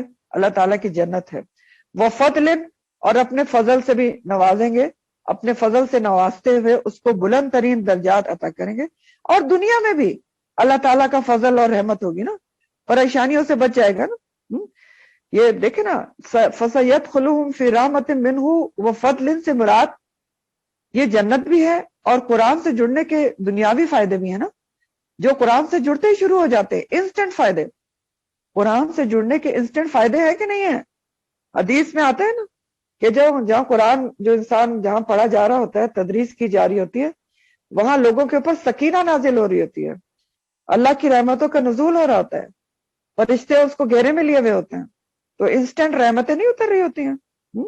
وہ ایک لمبی چوڑی حدیث میں بھی آتے ہیں نا کہ صحابی تو سورہ قرآن کی تلاوت کر رہے تھے سورہ البقرہ کے لیے شاید، تو ان کا گھوڑا بار بار بدک رہا تھا، تو آپ نے ذکر کیا جا کے نبی کریم صلی اللہ علیہ وسلم سے، تو انہوں نے کہا کہ گھوڑے کو نظر آ رہا تھا تم پر جو سکینہ اتر رہی تھی۔ تو دنیا یہ جو اللہ تعالیٰ وعدہ کر رہے ہیں نا کہ آپ اس سے جڑ گئے اور اللہ کو اور اللہ کے قرآن اور شریعت کو مضبوط تھام لیا، تو فَسَيُدْخِلُهُمْ فِي رَحْمَةٍ مِّنْهُ وَفَضْلٍ، دنیا میں بھی رحمت، سکینہ، انسٹنٹ فائدے، فضلن، سب کچھ اترے گا۔ اور ایسا ہوتا بھی ہے، میری اپنی کلاس میں ہو چکا ہے، کتنے لوگ ہیں جن کے سامنے ہم نے زندگی بدلتے ہوئے دیکھی ہے، قرآن سے پہلے ان کی زندگی میں بڑے مسائل تھے، قرآن سے جڑتے ہوئے ایسے زندگی بدلی کہ بس فائدے ہی فائدے۔ تو انسٹنٹ فائدے بھی ہیں اور اخروی فائدے بھی ہیں۔ تیسرا کیا وعدہ ہے کہ وَيَهْدِيهِمْ إِلَيْهِ صِرَاطًا مُسْتَقِيمًا، اور اللہ تعالیٰ ان کو ہدایت دے گا، ان کی رہنمائی کرے گا، الہی اپنی طرف، صراط مستقیمہ، سیدھے راستے کی، اپنی طرف جو صراط مستقیم آتا ہے نا، اس کی طرف اللہ تعالیٰ خود ہدایت دے دے گا۔ سوری، صراط مستقیم کیا ہوتا ہے؟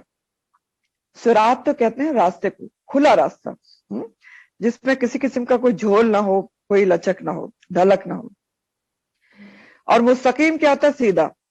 تو جو صراط مستقیم ہے نا، وہ جو راستہ ہے جو جنت کی طرف جاتا ہے، وہ سیدھا راستہ تو ہے، لیکن اس پہ مشکلات تو آ سکتے ہیں، کیونکہ حدیث کہتی ہے نا کہ جنت کا راستہ جو نفس کے خلاف باتوں سے ڈھکا ہوا ہے۔ لیکن اگر اللہ تعالیٰ کسی کو صراط مستقیم کی ہدایت دے دے تو راستہ مشکل تھوڑی رہتا ہے۔ تو یہاں پر تو اللہ تعالیٰ یہی کہہ رہے ہیں کہ جو خود اللہ پر ایمان لا کے اس کو مضبوط تھام لے گا تو یادیہم، وہ خود ہدایت دے گا اپنی طرف صراط مستقیم پر چڑھنے کی، اللہ خود ہدایت دے دے گا۔ تو اللہ تعالیٰ جس کو ہدایت دے دے گا، رہنمائی کرے گا، تو وہ تو لازمی طور پر پھر جنت والے راستے پہ چڑھ جائے گا اور پہنچ جائے گا۔ اور ویسے بھی جو ہدایت کا لفظ ہے نا، یادیہم، حدیث ہے ہدایت، اس کے معنی میں تینوں باتیں پائی جاتی ہیں۔ آپ کو پتہ ہے، آپ کو شروع میں نے بتایا تھا کہ ہدایت کے تین معنی ہوتے ہیں: راستہ دکھانا، راستے پہ چلانا، اور منزل تک پہنچانا۔ تو وَيَهْدِيهِمْ إِلَيْهِ صِرَاطًا مُسْتَقِيمًا، اللہ تعالیٰ نہ صرف اس کی رہنمائی کرے گا صراط مستقیم پر، اس کو چڑھائے گا، اس کو چلائے گا صراط مستقیم پر، منزل تک پہنچا دے گا، منزل تک پہنچا دے گا۔ تو تین چیزیں ملنے کا وعدہ کیا گیا ہے، بہت بڑی چیزیں ہیں، اللہ کی رحمت، اس کا فضل، ہدایت کا راستہ، کس کے اوپر؟ اللہ پر ایمان لا کر اللہ کو مضبوط پکڑنے پر۔ آگے جو ہے وہ ایک اور بات ہے، اور یہ جو آیت ہے، آیت نمبر 176، وہ اس میں آپ حکم وراثت پڑھ چکے ہیں سورہ نساء کی آیت نمبر 11-12 میں، کلالہ کا ذکر بھی وہاں پر آ چکا ہے۔ لیکن بات یہ ہے کہ کچھ بات میں کچھ صحابہ کرام اجمعین کو جو میت کلالہ ہوتی ہے نا، ابھی بتاتے ہیں کلالہ کیا ہوتی ہے، اس کے بارے میں کچھ چیزیں اور پوچھنا چاہتے تھے، تو نبی کریم صلی اللہ علیہ وسلم سے پوچھی تھی، تو اس کے اوپر اس آیت کا نزول ہوا تھا۔ اور یہاں پر کیوں رکھی گئی ہے؟ یہ اللہ کی ترتیب ہے۔ آپ کو پتہ ہے کہ قرآن میں جو بھی آیات کی اور صورتوں کی ترتیب ہے، اس کو توقیفی کہا جاتا ہے، یعنی اللہ کے حکم سے نبی کریم صلی اللہ علیہ وسلم نے رکھوائی ہے۔ تو بہرحال اس آیت کو یہاں پر لایا گیا ہے، اور احکام میراث تفصیل سے آپ پڑھ چکے ہیں پیچھے آیت 11-12 میں۔ یہاں پر ایک جو کلالہ کی میراث ہے اس کا اعادہ کیا جا رہا ہے، اور مزید کچھ بات ایکسپلین کی جا رہی ہے۔ تو اللہ تعالیٰ فرماتے ہیں کہ یستفتونک، وہ آپ سے فتویٰ مانگتے ہیں۔ یستفتونک کا لفظ جو ہے فتویٰ سے ہے، فتویٰ کیا ہوتا ہے؟ حکم شرعی معلوم کرنا. تو کون کس سے فتویٰ مانگتے ہیں؟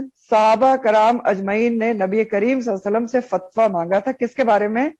کلالہ کے بارے میں. اب سوال میں کلالہ کا ذکر نہیں ہے، معذوف ہے، لیکن جواب سے پتہ چل رہا ہے. اللہ تعالیٰ کہہ رہے ہیں قل اللہ، اللہ تعالیٰ فتویٰ دیتا ہے، یفتیکم فی الکلالہ، کلالہ کے بارے میں. تو اللہ تعالیٰ فتویٰ دیتا ہے کلالہ کے بارے میں. اچھا، اب یہ جو حضرت عمر فاروق رضی اللہ تعالیٰ عنہ کہتے ہیں کہ سب سے زیادہ سوالات تو میں نے ہی کیے تھے کلالہ کے بارے میں، وہ خود کہتے ہیں. تو نبی کریم صلی اللہ علیہ وسلم نے پھر مجھے بتایا کہ اگر تمہیں اس کے بارے میں فتویٰ لینا ہے، ایکسپلینیشن چاہیے تمہیں، تو سورہ نساء کی آخری آیت کو پڑھ لو. اور یہ جو آخری آیت ہے نا، یا یہ جو آپ پڑھ رہے ہیں سورہ نساء کی، یہ نبی کریم صلی اللہ علیہ وسلم کی مدنی زندگی کے بالکل آخر میں اتری، آخری ایام میں اتری آپ کی صلی اللہ علیہ وسلم کی زندگی کے. اور اس کی شان نزول میں بھی، ان آیات کی شان نزول میں یہ جو آخری آیت ہے، ایک روایت آتی ہے بخاری و مسلم میں کہ اس روایت کے مطابق حضرت جابر بن عبداللہ فرماتے ہیں کہ میں اپنی بیماری میں بے ہوش پڑا تھا کہ نبی کریم صلی اللہ علیہ وسلم تشریف لائے. آپ نے وضو کیا اور پانی مجھ پر ڈالا تو مجھے افاقہ ہوا. میں نے عرض کیا کہ حضور صلی اللہ علیہ وسلم، وراثت کے لحاظ سے میں کلالہ ہوں، تو میری میراث کیسے بٹے گی؟ اس پر اللہ نے یہ آیت نازل فرمائی. ٹھیک ہے، اب کلالہ کیا ہوتا ہے؟ عربی میں کلالہ کی ڈیفینیشن ہے وَمَن مَاتَ وَلَيْسَ لَهُ وَلَدٌ وَلَا وَالِدٌ. کلالہ وہ میت ہے یا وہ شخص ہے جس کا انتقال ہو جائے، نہ اس کے ماں باپ ہو اور نہ ہی اولاد ہو. یہ ہے کلالہ کی ڈیفینیشن. نہ ماں باپ ہے اور نہ اولاد ہے، اور اس کے علاوہ اس کے اوپر دادا دادی بھی نہ ہو اور پوتا پوتی نواسا وغیرہ بھی نہ ہو، یعنی قریبی آبا میں سے اس کے کوئی موجود نہ ہو تو وہ کلالہ ہے. اوپر سے ماں باپ دادا دادی وغیرہ بھی نہیں ہے، اور نیچے سے اولاد یا پوتا نواسی بھی کچھ بھی نہیں ہے، تو وہ کلالہ ہے. ہاں، صرف بہن بھائی ہیں یا زوجین ہو سکتے ہیں تو وہ کلالہ کہلاتی ہے. اب تھوڑا سا میں آپ کو ریویژن بتاتی ہوں، ریوائز کرتے ہوں میراث کے احکامات کو. میراث تقسیم ہوتی ہے 3 اصولوں پر، 3 بنیادوں پر. اس میں ایک بنیاد ہے قرابت کی بنیاد، یعنی جو رشتہ داری ہوتی ہے نا، قریبی رشتہ داری، اس کی بنیاد پر وراثت تقسیم ہوتی ہے. تو وہ 3 لوگوں میں تقسیم ہوتی ہے، 3 طرح کے لوگوں میں. ایک کہلاتے ہیں اصول، اصل سے، اصل عربی میں کہتے ہیں جڑ کو. تو اصول کس کو کہتے ہیں؟ ماں باپ کو. ٹھیک ہے. دوسرے کون سے لوگ ہوتے ہیں؟ فروع کہلاتے ہیں. این، فروع، برانچز، شاخیں. تو یہ کس کو کہتے ہیں؟ اولاد کو کہتے ہیں. اور تیسری جو وراثت تقسیم ہوتی ہے وہ حواشی کہلاتے ہیں، حاشیہ سے، بہن بھائی. اب کلالہ کون ہے؟ جس کے نہ اصول ہے نہ فروع ہے، ماں باپ وغیرہ بھی نہیں ہے، اولاد بھی نہیں ہے، صرف حواشی ہیں، بہن بھائی. اب بہن بھائی بھی جو ہیں وہ 3 طرح کے ہوتے ہیں. ٹھیک ہے. ایک نمبر 1 کون سے ہوتے ہیں؟ سگے یا حقیقی بہن بھائی. وہ کون سے ہوتے ہیں؟ جن کی ماں اور باپ دونوں ایک ہے. ٹھیک ہے. ان کو عینی بھی کہا جاتا ہے. دوسرے جو ہوتے ہیں ان کو اولاتی کہتے ہیں، عین سے. وہ کیا ہوتے ہیں؟ ان کا باپ ایک ہوتا ہے لیکن مائیں الگ الگ ہوتی ہیں. ٹھیک ہے. جیسے کسی نے 2-3 شادیاں کی ہوئی ہیں تو وہ کیا ہے؟ باپ ایک ہے، ماں الگ الگ ہیں، تو اولاتی ہو گئے. تیسرے کون ہوتے ہیں؟ ان کو اخیافی کہتے ہیں، الف خ یا، الف اور فے یا، اخیافی. اس میں کیا ہوتا ہے؟ ماں ایک ہوتی ہے لیکن باپ مختلف ہوتے ہیں، یہ اخیافی ہوتے ہیں. ٹھیک ہے. اب یہاں پر جو آپ حکم پڑھنے جا رہے ہیں نا کلالہ کی میراث کے بارے میں، جو اللہ تعالیٰ فتویٰ دے رہے ہیں، شرعی حکم سنا رہے ہیں کہ اللہ یفتیکم فی کلالہ، یہ احکامات خاص طور پر حقیقی بہن بھائیوں سے تعلق رکھتے ہیں. حقیقی یعنی 2 کیٹیگری سے تعلق رکھتے ہیں، جن کے ماں باپ ایک ہوں یا باپ ایک لازمی ہو. پیچھے جو آپ نے احکامات پڑھے تھے آیت نمبر 12 میں، وہ جمہور علماء کے مطابق اخیافی بہن بھائیوں کا ذکر ہوا تھا. پیچھے آپ پڑھ چکے ہیں نا. چلے میں آپ کو وہ آیت تھوڑی سی ریمائنڈ کرا دیتی ہوں جو پیچھے آپ نے پڑھا تھا.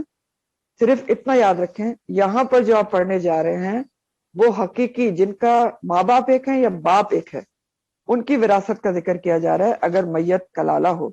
پیچھے جو آیت نمبر 12 میں آپ نے پڑھا تھا وہ جمہور علماء کے مطابق اخیافی بہن بھائیوں کا ذکر تھا، جن کی ماں ایک ہے لیکن باپ تو الگ الگ ہے.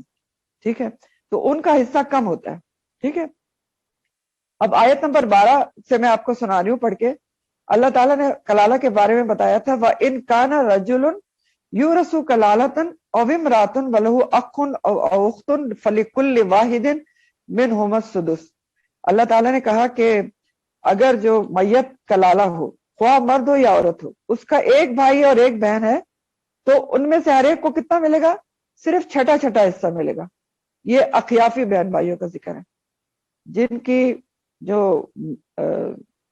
وہ مختلف ہیں, باپ مختلف ہے, ماں ایک ہے, تو ان کو کتنا ملے گا؟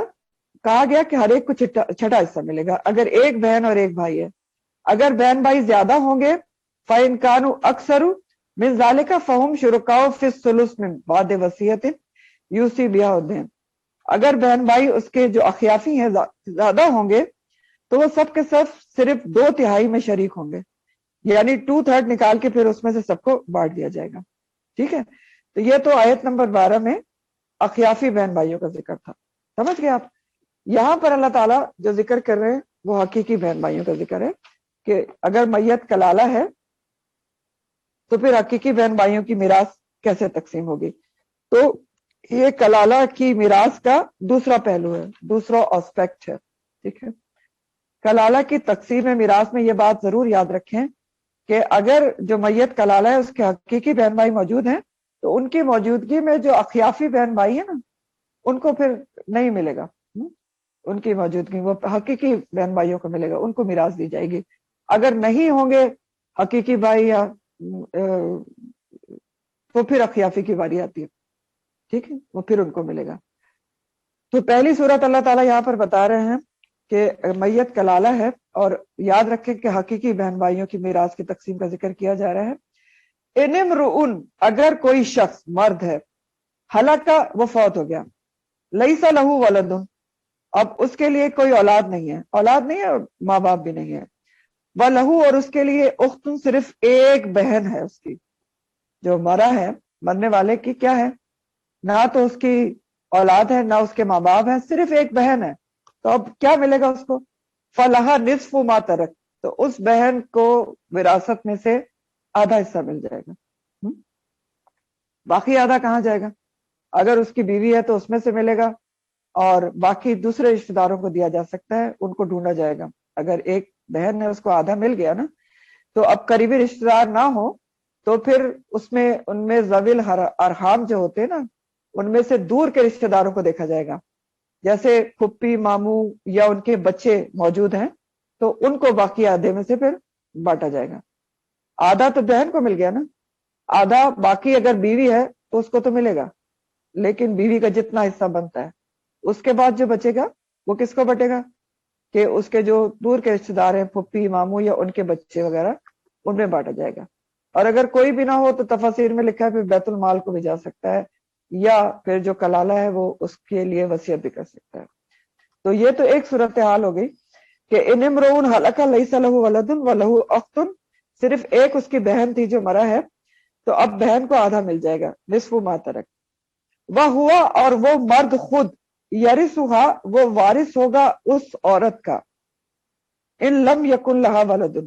اب کیا سچویشن بتائی جا رہی ہے کہ اگر بہن کلالہ تھی, اس کا انتقال ہو گیا, الٹا ہو گیا نا, عورت جو ہے وہ کلالہ تھی, اب اس کا کیا ہے, اس کا ایک ہی بھائی تھا, تو وہ بھائی جو ہے وہ ہوا یرثھا, وہ وارث ہو جائے گا اس کی پوری جائیداد کا. اگر اس کی اولاد نہیں ہے تو بھائی کو پورا پورا مل جائے گا. سمجھ گئے؟ وہ ہوا یرثھا ان لم یکن لہا ولد. ہاں جو ہے نا مونس کے لیے آ رہا ہے نا, وہ ہوا کون ہے؟ بھائی ہے. اور بہن کون ہے؟ بہن کا انتقال ہوا ہے, وہ کلالہ تھی, اولاد بھی نہیں ہے اس کے, ان لم یکن لہو ولد. تو اب کیا ہے؟ تو اس کا جو پورا حصہ ہے وہ بھائی کو مل جائے گا. ٹھیک ہے, زوجین بھی نہیں ہوں گے اگر, ٹھیک ہے, اگر زوج ہوگا تو اس کو ملے گا. یہ کون سی سچویشن ہے؟ کلالہ تھی خاتون, اس کا انتقال ہوا ہے, اس کی کوئی اولاد نہیں ہے, اس کے والدین بھی نہیں ہے, اس کا شوہر بھی نہیں ہے, تو اب اس کے بھائی کو پورا حصہ ملے گا. پھر اگلی سچویشن ہے فَإِن كَانَتَا. اب یہ جو بات ہے یہ اوپر سے جڑی ہے ان امرؤن سے, کہ اگر مرد جو مرا ہے وہ کلالہ تھا, اس کی ایک بہن کے بجائے کیا ہے؟ فَإِن كَانَتَا اثْنَتَيْنِ, دو بہنیں ہیں, فَلَهُمَا, تو ان دونوں بہنوں کو کتنا ملے گا؟